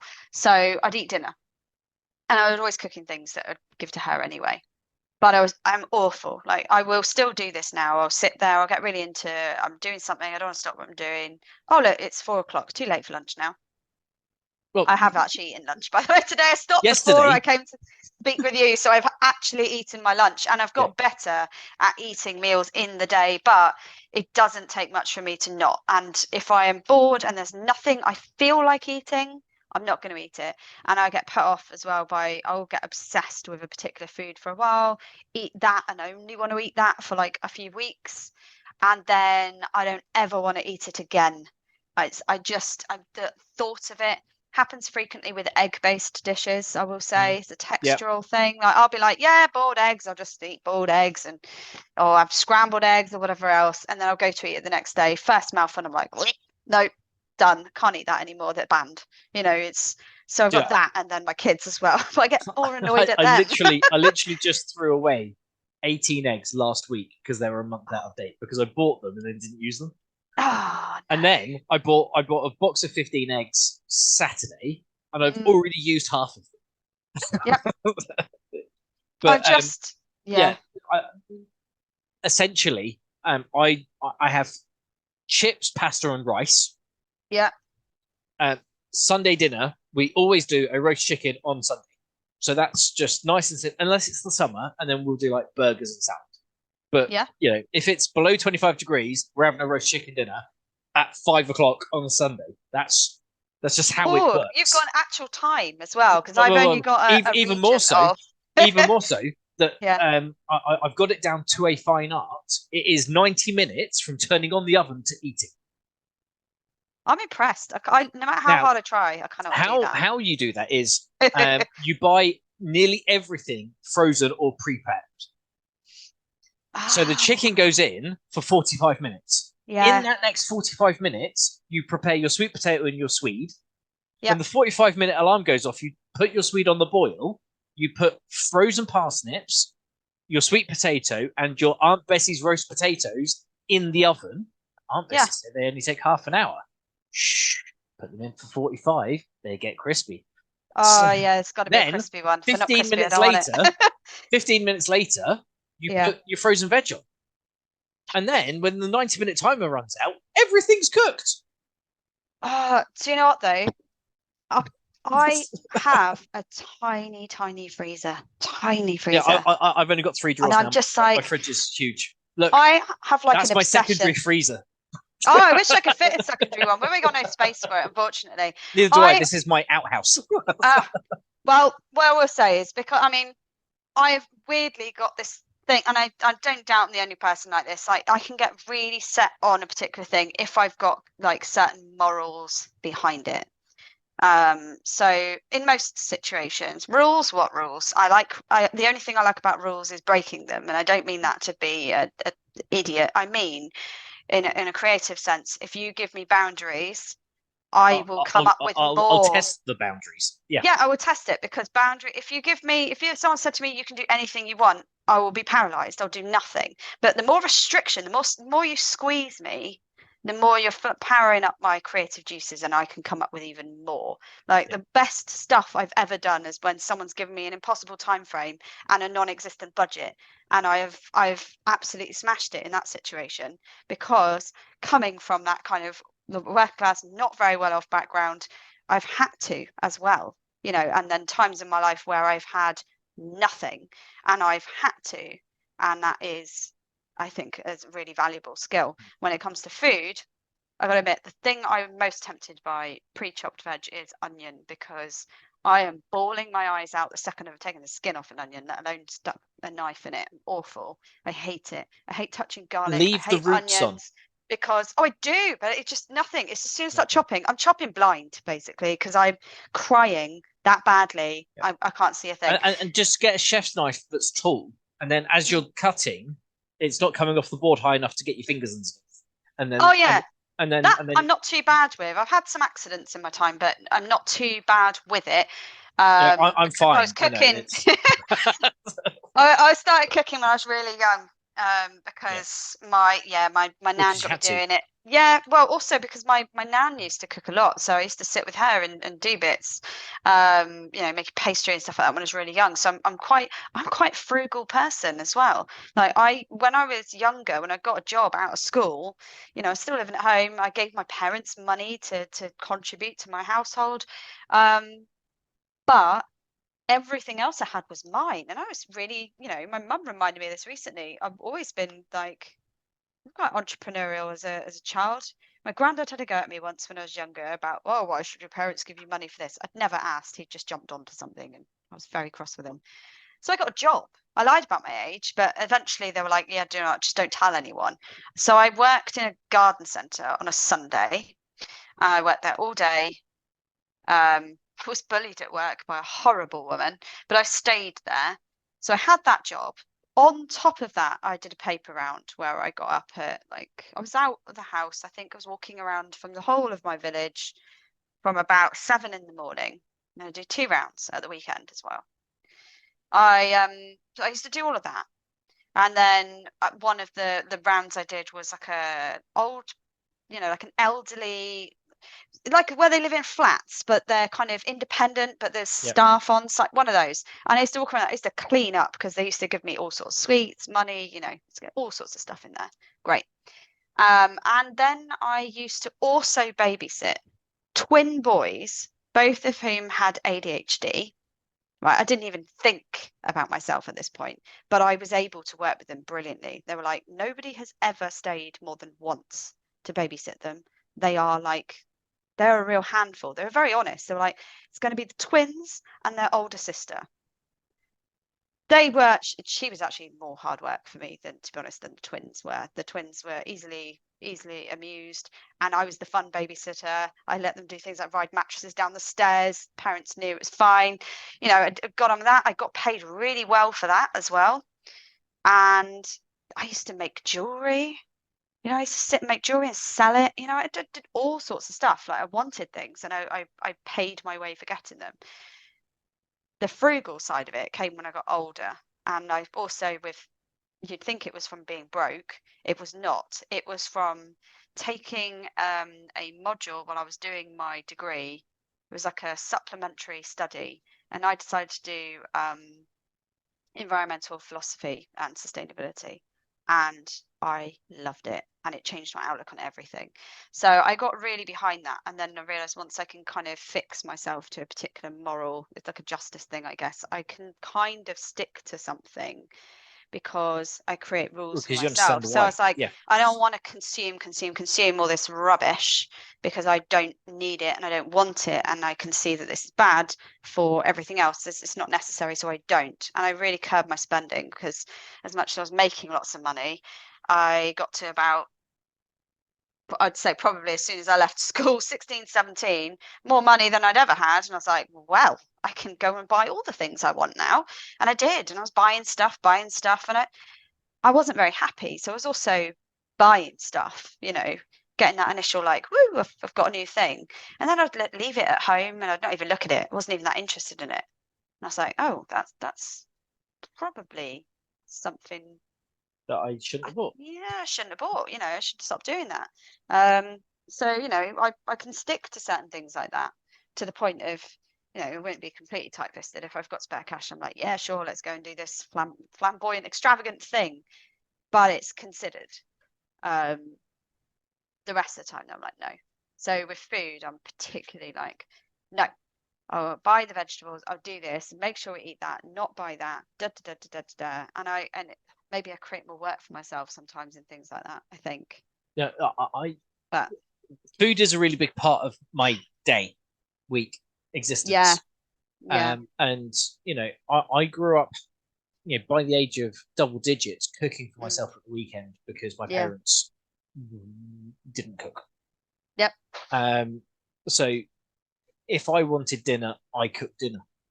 And it absolutely infuriates me when kids waste food. Yeah. I'm like, well, especially when you're tight and you've had a half portion because there's just enough for everyone. Yeah. And then a kid eats half of it and throws it away. It's like, I could have eaten that, thanks. I don't let mine. I'm terrible. I'm like, if they go to sit there and they pick at something, and then my daughter usually should be like, oh, I don't want it. I will look at what's on her plate first and think, right. I'll say there's meat on that plate, because that's the most expensive bit that's on your plate. And so it doesn't go to waste. Like my husband and my son, they're just like, touch have a bin, they'll be like, yep, yoink, I'll have that, and most of the time that seems to work quite well. But if it's other things, I'll be really particular about this. I like tell my son, I'm like, good table manners are important because I want you to eat properly and not play with your food, especially not doing things like coughing, sneezing, or whatever over the table. Because if you're not going to eat that, I'm not going to eat it if I know that your little mitts or your sneezing has been over it. Or you got a and I bogey don't want it to just go in the bin. I'll be really good. So they're like, oh, okay, My daughter, though, she's really long hair and no sense of her own space. So she'll constantly drag her hair through gravy or whatever. And I'm just like, oh, no, stop it. They're like, actually, I don't want to eat that anymore. So I bought a compost bin. That made me feel a bit better. I'm like, well, that can go in there. At least I'm feeding the worms. So we got a compost bin and then we got rats. And I was like, oh, I give up. That is a problem. So what you do is you get a cat. We've got 5 cats. You get the rats. Oh, I've just got one, but he is so enough. Our cats are house cats because we live on the main road through the village and we've lost 3 cats to the road. So now we have like aviaries, but for cats. So by the back door is where the litter trays are. So to come out to the office is out the back door, out the cattery door, past the cattery in here. And then the other side of this wall is it's 5 meters by 3 meters, big caged enclosure that we've built, so they can go outside and be in the countryside, whilst not being able to escape and get run over. My mum did similar. She built a cattery, but also she used to take her cat for a walk on a lead. No, we've yep. Oh, yeah, just and people are always shocked to see a cat on a lead. They're like, that's really odd. So we don't trust our cats that well. So we'll walk them around the garden for half an hour, but we won't take them out. But we had a plumber come today, and as soon as he comes in the door, he's standing in the doorway talking to me. And there's a cat on the stairs. I said, look, we've got house cats. Can you just make sure that you shut the door if you're coming back? Yep. Yeah. Okay, I'll go and have a look at it. Shut the door, went up to the bathroom. So I sit down on my computer and I hear the door ring. Oh no. And I sit there for about 45 seconds and go, I don't think I heard it shut. So I walk to the front door and it's open. And I'm like, one thing.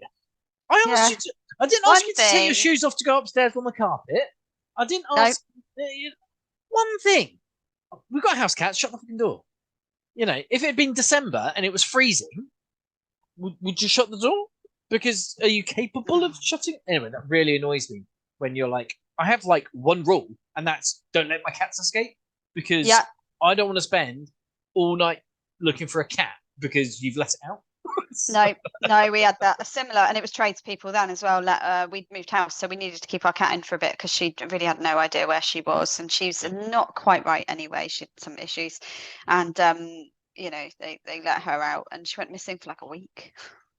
And my kids were like, "Oh, the cat's died," that sort of thing. She hadn't. She turned up eventually, but it's like, why did you not do that? Because we don't obviously live in a village, but we do live right by apparently it's a blacklisted road by the animal shelters around here, because we wanted to, sort of rescue cat, and they said no because of where we live. They wouldn't let us. We've got a huge garden at the back, but they won't let us because at the end of the huge garden there is a train track, and on the other side is a really busy main road. So they're like, they're going to get squished by one of those things. But there's so many other spaces. My cat does go outside. We can't stop him. We tried to keep him in, this one, but he literally like climbed the walls and started trying to destroy stuff. So we let him out. And he got neutered as well, but we let him out, and it's much better. But he doesn't seem to venture very far. He likes to go zigzagging across luckily it's quite green. Lots of gardens, lots of things for him to do. He doesn't really seem too interested in anything going on out the front. He doesn't really like people. So it's almost like my cat has animals definitely seem to reflect the sort of general kind of vibe of your household. So I've got a Labrador who is absolutely bonkers, can be really lazy, or she's like full energy. And then a cat who's just indifferent to everything and everyone. And does like weird little spite things, which is funny, and I just think, yeah, those are the pets we've got. There's no chilled out cat sort of lounging on the sofa in this house. It's usually trying to irritate the dog or do something. So we had Bandit. It was a tortoiseshell cat with like a black. Oh, that's cool. Bandit. Yeah. And that was my wife's cat before we moved in together. Yeah. And then we were here 3 years, and then she got lost to the road. Oh, so then we really replaced sad. her with Bora and Bonnie. And my wife still thinks that Bora is short for Borealis, as in the Northern Lights. Yeah. What's it really short for? Do you have different meanings for the names? If you know the VW car range from about 2012, Yeah. the Bora was a Golf that was a saloon. So Bora is exactly the same as Bandit, except for she doesn't have like black over her face. Yeah. So exactly tortoiseshell. If you looked at two pictures of both of them, you couldn't tell which cat was which. So it's I'm like, cat with a Bora disguise. is like a Golf, not a Colt. So Bora. So all of our cats begin with B's. All of our pets begin with B's. Anyway. Then we got Boris and Bentley, two lovely little black kittens. The week that they were old enough to go outside, they both got run over on the same month. Oh, that is next door to each other. Not nice. No. And then we got Boots and Barney. And Boots is Boots because he's got little white socks, but all of our cats begin with B's, so I can't call him Socks. He's Boots. And then Barney. So we went to this woman's house to buy these cats, and Barney was like behind her tumble drop. Oh. Barney Rubble Trouble. Barney. And then sense. he's had this like sickness thing ever since we've had him. So like every 3 days he'll just throw up because my cat does that. I don't know what it is. I don't know if it is. Really, it's so annoying. So one of the biggest things that we did to stop it is, like insulation foam. We got like 2 blocks of that, and then lifted the cat food tray. So when he eats, he it's not a straight line, so he can't overeat quick because he's eating. Oh, wow! Thanks for the tip, because I think I might try it in mine, because I'm honestly getting tired of cleaning up cat vomit. Hoping it's not anything else going on with him, but especially when it's undigested, it's like you're just eating too quick, and that's kind of the challenge of having so many cats, is that they're like competing. Anyway, so then my youngest son wanted a ginger cat. Yes. So Nanny bought 2 cats, a like sandy and ginger. Oh no, it was white and sandy ginger, and a ginger cat, and that was Bambi and Buttons. No other reason than Bambi and Buttons. Then sadly, Bambi had kidney failure this time last year. And then we got Binks, which is like a sandy ginger. My cousin had named their cat Binks because of Hocus Pocus. And then, where are we now? August, Bonnie had heart failure at 12. So now we're down to 5 cats, and we've vowed that we're not going to get replacement cats anymore because it's quite harrowing. No. Because we've lost 2 cats in 2 years, and we've lost 4. We've lost 5 cats in 14 years. Oh, I I'm don't like, think that. I'm done now. Yeah. So now the wife wants to get like a Maltese cross poodle, multi poo. So it's like a Multi-P. so Yeah. it's like a Labradoodle, Yeah. but Maltese cross instead of lab. Yep. And what was the other one? You've got Labradoodle, multi poo, and there's another like a cockapoo. So Oh, so our sister-in-law has a cockapoo, and she's like, "We need a cockapoo," and I was like, "Cockapoos are pretty big. They're gonna need walks." And then she's like, "Multi-poo. It's like a cockapoo but smaller."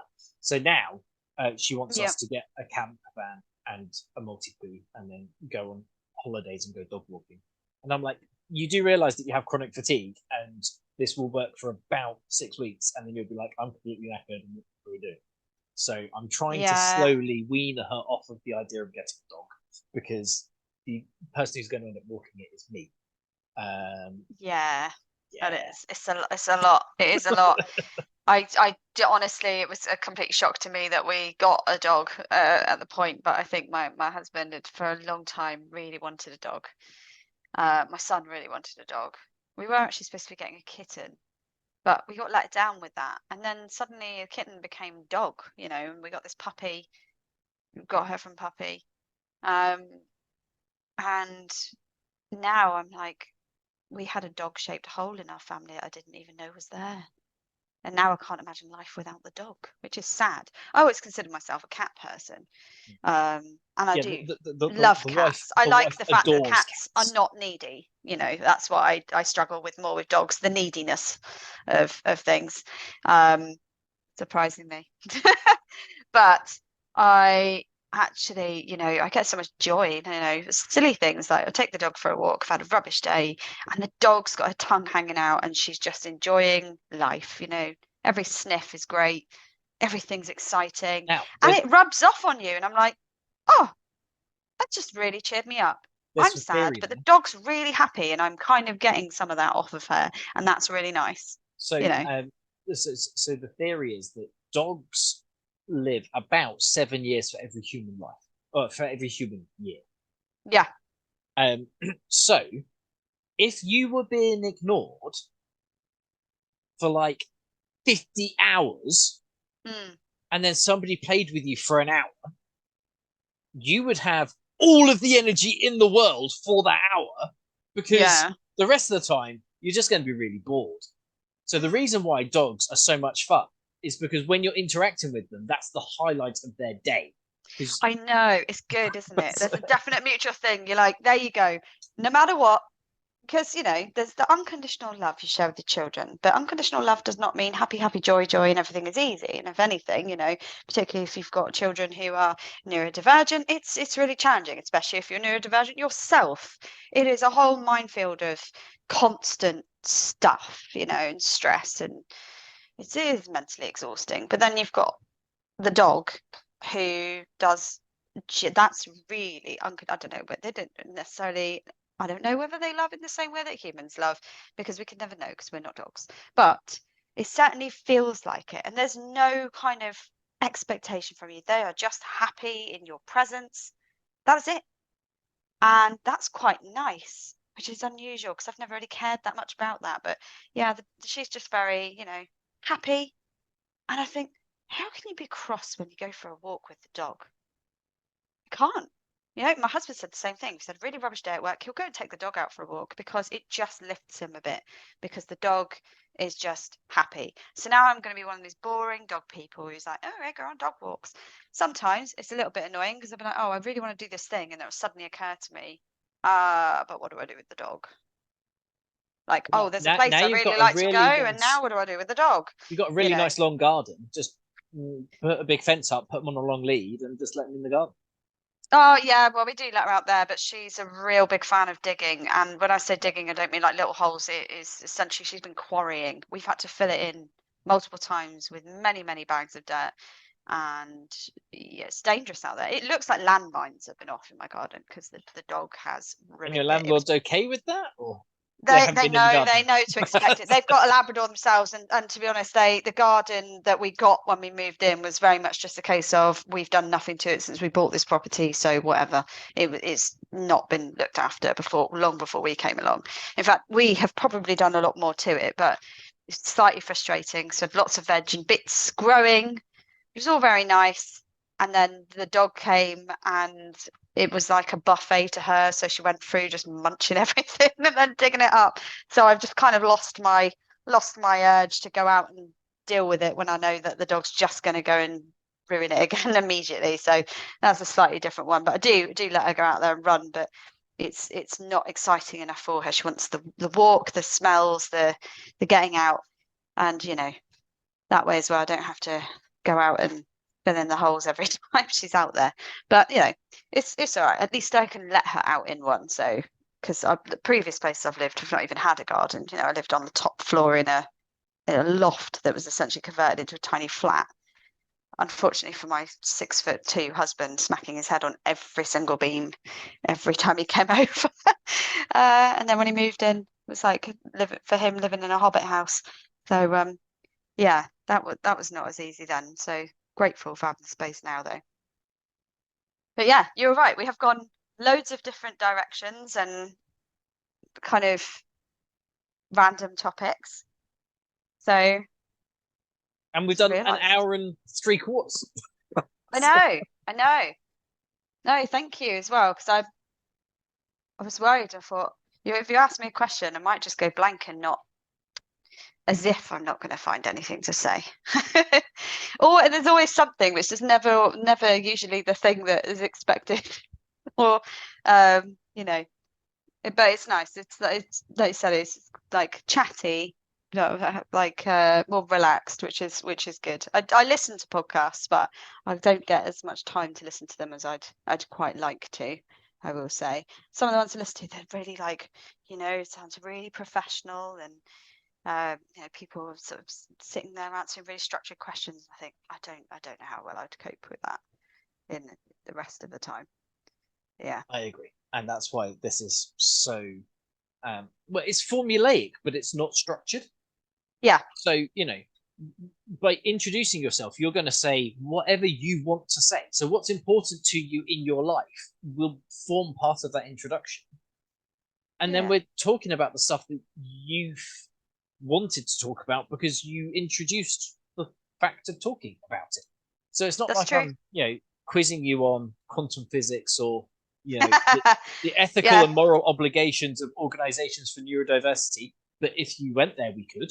But it's nice to hear. Well, the point of the podcast is to share lived experience, and there are so many people banging the superhero narrative. Oh, she's super smart. They were able to do all of this creative stuff. They set up a company. They sold it for £5 million.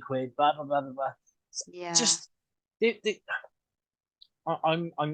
my wife seriously wants me to write a book called something like The Right Kind of Different, or how to do ADHD, and talk about how there are so many people that curate their lives or have been privileged enough to not have the same barriers, to then have a phenomenal life.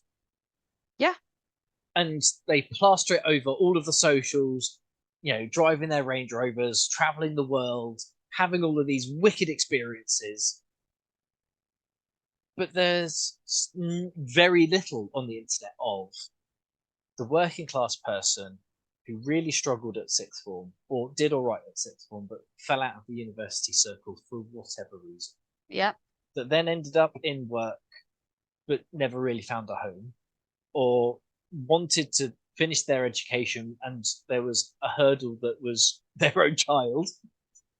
No, I don't think anything of you saying it, because we've both had this kind of young parent experience, and then being in your mid-20s in work and having a 35-year-old who still doesn't have kids say, well, it's your fault for having kids there. Oh, I know. Do you know, my husband as well, he's got quite a few friends. Now, he's got quite a few friends who I'd say they're fairly comfortable. And I find it really hard with like little comments like, oh, oh, you still rent. Like, haven't you, like, aren't you ready to buy? Right. Aren't you able to buy a Ready, house ready, yet? ready, Like, ready. no, I don't have any parents who've given me a deposit or. I rent. Oh, I know it's uh, not the same for and everyone, but my home is valued at £425,000, and my yeah, rent is £510 a month. Why would I wow. buy my house? Yeah, My mortgage on my house would be 4 times my rent. So why yeah, would I ever buy my house? It's owned by absolutely. the local authority. Technically, I'm a chav. But I've got 4 lovely kids. They go to a lovely school. Mm, They're doing all right. They're A star A B students. yeah, There's no trouble. Our neighbours are elderly and don't cause fights. Just why would I ever want to buy this house? Now, if I won the lottery, it's been our home for 15 years. I'll buy the house. yeah, But I'm not going to saddle myself with 50 years of debt to live somewhere that I'm already living yeah. for a quarter of the price. It just doesn't I make sense. Housing has always, like, it's another one of my particularly picky little obsessions is housing, or at least the concept of home. And because I did spend some time working for a youth charity, and I couldn't help but notice from all the different things that I'd studied and different projects I've worked on, and then doing this as well, that when we don't have consistency or stability in terms of home, what happens? Now, you living in a really amazing, expensive house or just a little one, if it meets your needs, you'll be okay. Like, your children will have that stability, they feel comfortable, they know who they are. Home does kind of feed in partly to identities and a number of other things. So then when you turn that Well, into and Maslow's hierarchy of rent, needs, yeah, including safety. safety, exactly, safety, It's like, security, do, stability, do, etc. do you have somewhere your shelter? Yeah, exactly. That's kind of important. But if you're, you could get asked to leave, 5 months down the line, you've only got a 6-month tenancy, you've got to go. People can't put their roots down. They can't form communities of relationships with neighbors. They don't have, like, years ago, my nan, for example, even up till, until she got very ill, and she's now not capable of having any kind of conversations with anybody, but she never locked her door. Now, this was in the village I grew up in, so we're still talking that it's quite well, I say quite, it's a very affluent area with a very low crime rate. But the point was this: whether she lived there or whether she lived in the town over where she grew up and lived for many years, she'd always have people popping in on her, coming in, they'd just pop in and say, oh, hi, Anne, just pop over a cup of tea. Oh, could you watch the kids for an hour? They had this kind of this community. It wasn't just, oh, the grandparents have to get involved with childcare and things like that. People were, as the expression sounds slightly corny, but it's true, it takes a village to raise a child. And that doesn't come from nowhere. That comes from this idea that we are kind of supporting of each other, and support networks tribal, we're matter. community based. Yes. And those support networks matter. So what the other issue with the kind of precarious situation of being a renter in a country where I do think that renting is viewed as, essentially, you're viewed as a second class citizen for not buying a house. And I studied planning, and I learned a lot about the politics of that. Only if you wear a blue tie. I'm not going to go on for. But the point is, if you're renting, it's viewed as almost like a failure in life of, oh, you haven't bought a house yet. But my husband got quite snappy because he's got a group of friends, the majority of whom actually they do quite well. They're in well-paid jobs and they're quite comfortable. But only one out of every person that we've known has bought a house because they sat and saved. No, they didn't have children or a partner or anything else until, like, recently they got married, and but they hadn't been involved with anyone. They stayed at home, and living at home in a situation where the parents did not require them to also put money into the household. So that enabled them the space to save very well, which I think even now a lot of people are hard pressed to do in the current climate, even if you're living at home. My sister has had to, at 33, move back in with our dad, and he's barely, she gives him a little bit of something because he doesn't want her to give him too much, because her job, despite requiring a high level of qualification, experience, and to be quite honest, exposes them to extreme trauma regularly, pays her. It's absolutely horrendous what she gets paid. I get paid for doing admin. It's really low level. Because it's for charity. She works for a charity. There's no scope for paying people what they need to be paid. She can't afford to live anywhere, so she's saving, and that is a privilege, and she's really grateful for that. But you don't always have that. And so when I said about back to front, doing life back to front earlier, we had lots and lots of comments from people like, oh, you still live in a flat, or oh, you still haven't bought a house, or oh, you haven't got very far in your job. And sometimes I feel like screaming at some of them, because I just say, for start, none of you know my background or my experience, and you're making all these judgments about who I am, or more importantly, what you think I'm not. Like, oh, Yeah, look, she hasn't got a job, she must be lazy, or this and this and this, or she just doesn't do anything. And I sit there and go, I would love to see you go through the things that I've gone through and then get up every morning and still keep trying to do it, because I don't think you would, because you've told me about your life.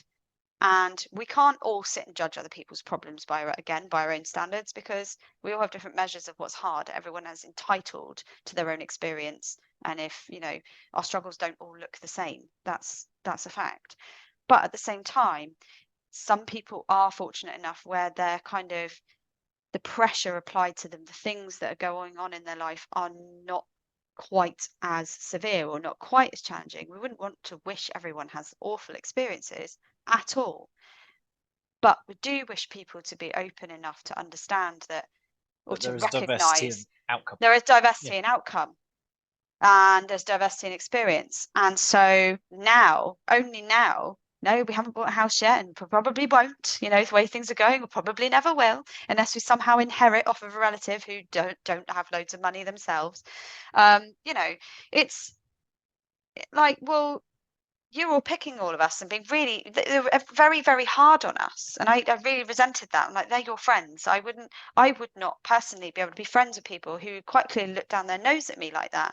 Maybe I'm more sensitive to people looking down at me because I grew up in an area where, just by living where I did in that wealthy place, people looked down on me. Lots of assumptions are made. I wrote a letter to a newspaper when I was like 8 years old, a very well and strongly worded letter, I would add, because I knew it would be read by the people that were down in the village, and it was, because they had written in, referring to all of us as essentially lazy, unintelligent scum. We're all scum. All of those people that live on that estate, all scum, thieves, liars, illiterate. And that was the thing that enraged me, the point at which they called it illiterate, because I was top of my class and I was in class with their children. I was furious, and I wrote this letter, and nobody said it to me at any point after that again. But I always was that was my first kind of like taste of the whole injustice of things, my first experience of that classism as well, of, oh, you're from there, needing to prove something, which, isn't always the right motivation, I think, to have, because ultimately you do it for yourself. But that comes again with age, I suppose, of going, I actually don't really need to impress you, because you're not all that you think you are. Sometimes, money doesn't make you a good person. Certainly doesn't buy you manners. And there's all of that. So when we get that quite close to us with friends, I've always been quite agitated about it. My husband knows. He's like, oh, you're going to go off on one. But then even he kind of notices things now, and he's like, well, what's interesting is how people around us now, they start having children and things like that. Well, our children are older. I mean, not really old. My youngest is 9. It's coming up for 10. Not really old, but I'm 35. Do I feel like I could possibly mentally cope with the prospect of waking up at multiple times during the night to, have a baby and be off and do it? No, thank you. But yeah, never, absolutely not, ever. We're both in quite strong agreement, and we've made sure that's never going to happen. So no more children, and I'm quite happy with that. but I do find it amusing now, because I think you don't understand what the difficulties were, but our lives don't run on the same. They're not running on the same time scale here. You did all that, and you did it in what way you believe was the right way. You know, meet someone, get married, buy a house, have a baby. Good for you. But we're not conventional. Go to university, get a career, work in a career, try and find someone. Oh shit, I'm 40. Yeah, I do know people as well. I do have friends who've really put a lot of effort into all that kind of the trappings of, oh, I'm supposed to have a good job, and I'm supposed to do this and this and this. And then it's been just awful hearing their sadness at their kind of either they're lonely because they're not with anyone, and they're realizing that they're kind of what they really want is the family and all the other stuff, and they just feel like it's not attainable. Or the ones that are, you know, they do have someone, but they've now decided they can afford to have a child, and it's not happening for them as quickly as they hoped it would, in, you know, years and years. And obviously for my female friends, it's that real sense of my time is running out, and I don't have any of that, obviously. But you know, so the worst positions to be in than going, do you know what, actually it would have been really nice if I could have an actual home where I know that I'm safe in the knowledge that if I only have to leave it if I want to. But with all the other stuff, no. So, you know, if they say, oh, you haven't bought a house yet, I think, well, do you know what, I don't mind so much. Not everyone needs to do that. Yeah, and you know, if inflation kicks off and your mortgage doubles, you won't have a home either. So shut the fuck up. Yeah, I know. That's a tricky one as well. I think they said it's the first time where I don't know if that's ever or in the last sort of decade that it's been cheaper to rent than it has been to have a mortgage. It's never been like that before, as far as I'm aware. But you know, it's not cheap in either. Let's not even use the word cheap. The word affordable is bonkers as well, because depending on where you look at statistics, it's totally out of line. So they did from where I live, they say that the average house income is something like 32,000. But the reality of all the respondents to that particular survey turned around and said, who's earning that? Because if you look for jobs down here, unless they're quite high skilled or heavily experienced, there's usually something additional criteria in that average. People aren't earning anywhere near that. Yeah, you've got people on less than 15 quid an hour, which is mid-20s. And then you've got people on 100 grand. And then the average is 32, 34. So everyone's like, oh, the average is 34. Well, it's not. Exactly. The vast majority of people are earning 25. Exactly. So if you live where I do, where we also have some of the wealthiest villages. No, come see Cambridgeshire. Yeah, Cambridge is one of the highest areas. Lovely. I've been up a few times now, and I think. Yeah, but wealth disparity. You know, we've got effectively slums. Yeah. In the north of Cambridge, and some of the richest places within 30 miles. Yeah. And you know the that's a whole other political debate. But yeah, I know. There's also I'm the president of an alms house in Cambridge that provide homes to the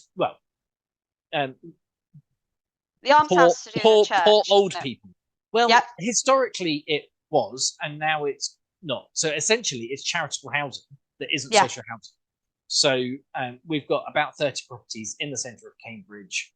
We've got about 35 residents. Most of them are single. There's a couple. I think there's 3 couples there. Yeah. And fair rent is 180 quid a week. Well, 180 quid a week is 700 quid a month. Well, that's less than I'm paying for my house here. So affordable in Cambridge is 800 quid a month. Well, that doesn't sound very affordable to somebody who's on 20 grand a year. Yeah, our rent is more than 700 a month, but it's still less than most places where I live right now. If we moved, it would be probably having to pay double what we pay right now. So it's quite shocking. Yeah, but if I had to rent privately this house, it'd be 1,500 to 2 grand. Yeah, that's about it, isn't it? That's what it's going. It's quite hard, and then when you realise if you're lucky enough to be in the household with 2 earners, you can kind of it's not affordable, but you'd probably just about It's get along. manageable. But then when you start looking at like single household, that's a lot harder again. And again, this is disability, neurodivergence. They kind of, I'd expect to see those people heavily represented and amongst those families. Absolutely. So I saw a post this week that said that disabled people spend £975 extra a month than the typical family. Yeah, it could be in all sorts of hidden costs as well, whether it's like paying travel, fines and not paying bills on time. Yeah, there's a joke about the ADHD tax. An ADHD tax for me recently was accidentally misunderstanding wording on a trial agreement with My Heritage, I think it was, because my daughter's like, well, both, I love genealogy and things like that, and thankfully I've got a lot of historical family records thanks to my gran also being obsessed with it, and members of my family once upon a time were obviously I think they came from quite a wealthy background, so we've got lots of documents and things from estates and stuff I can refer to, which is helpful but also slightly depressing when you see how it kind of fizzles to nothing over the years. But you know, we signed up to that to kind of centralize a lot of this information, and I didn't realize, I thought it was like, I swear it said 14 days, and then I think it got to like day 10, suddenly a massive chunk of money for like a year membership left my bank account. I was like, are you kidding me?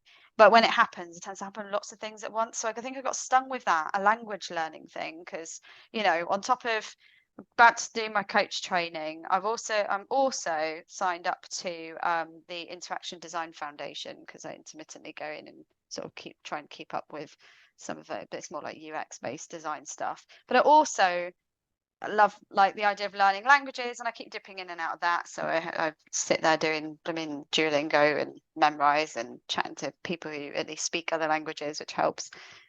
But it costs me because I forget to cancel these things, especially if it's like you've signed up, paid for a year, and then they auto renew.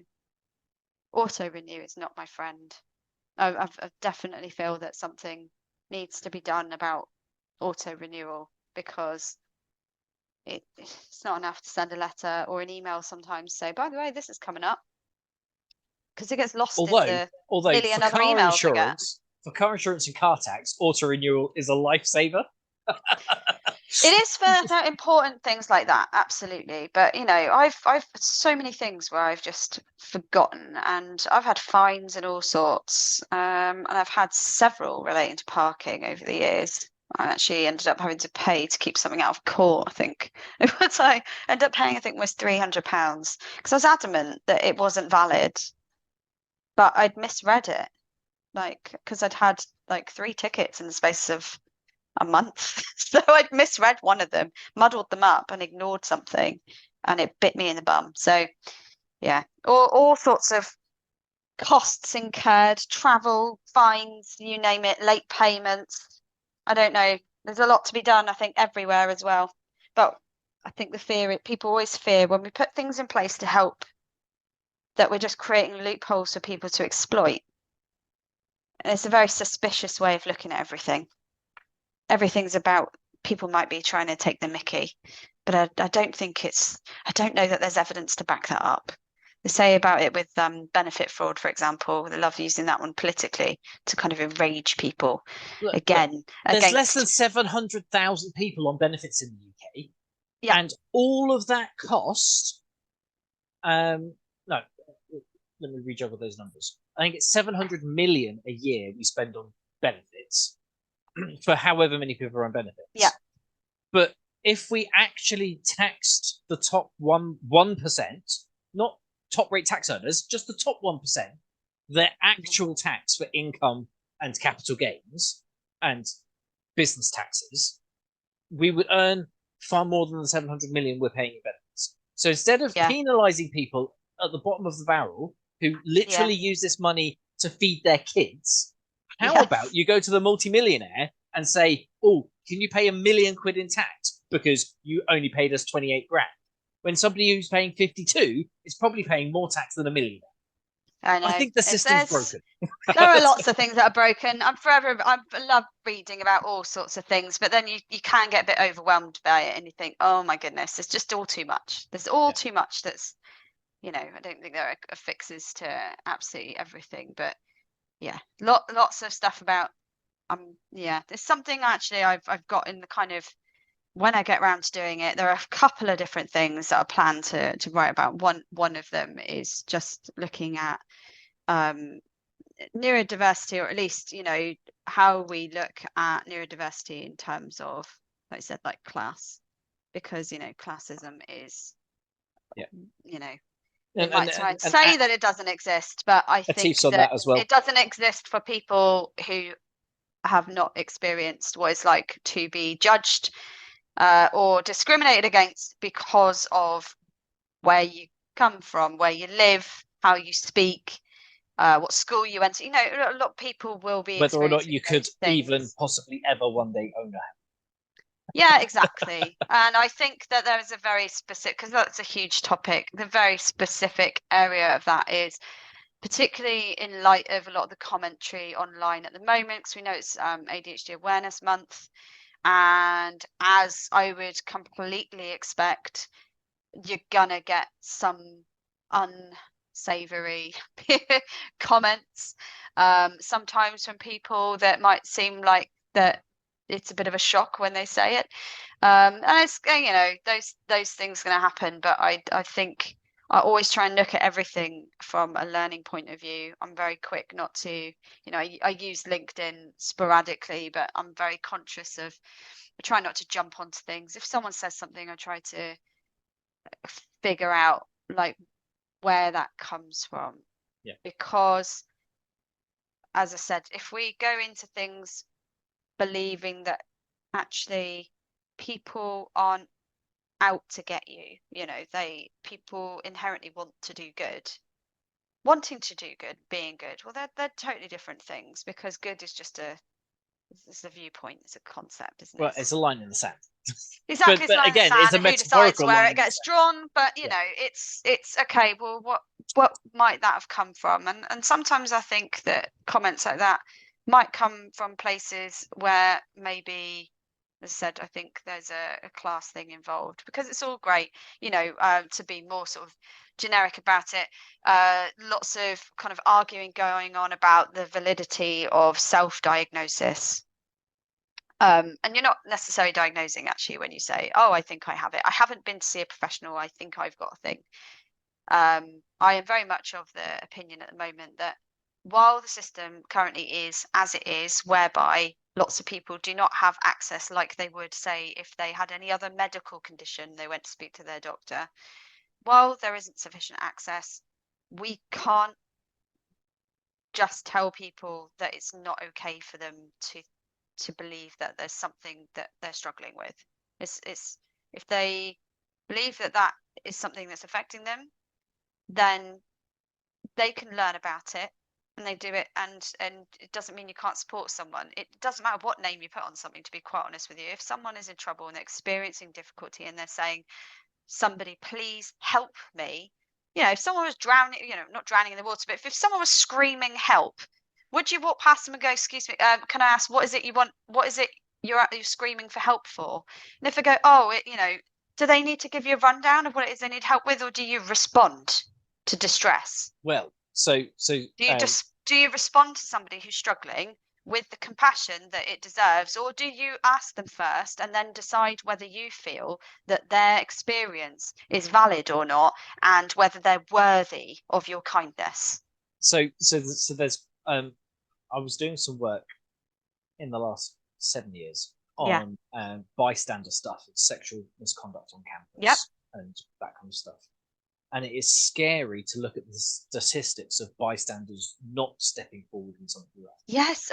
Did you read where they said apparently you're more likely to get assistance if you shout fire? Yeah. Yeah. I was shocked. It's crazy.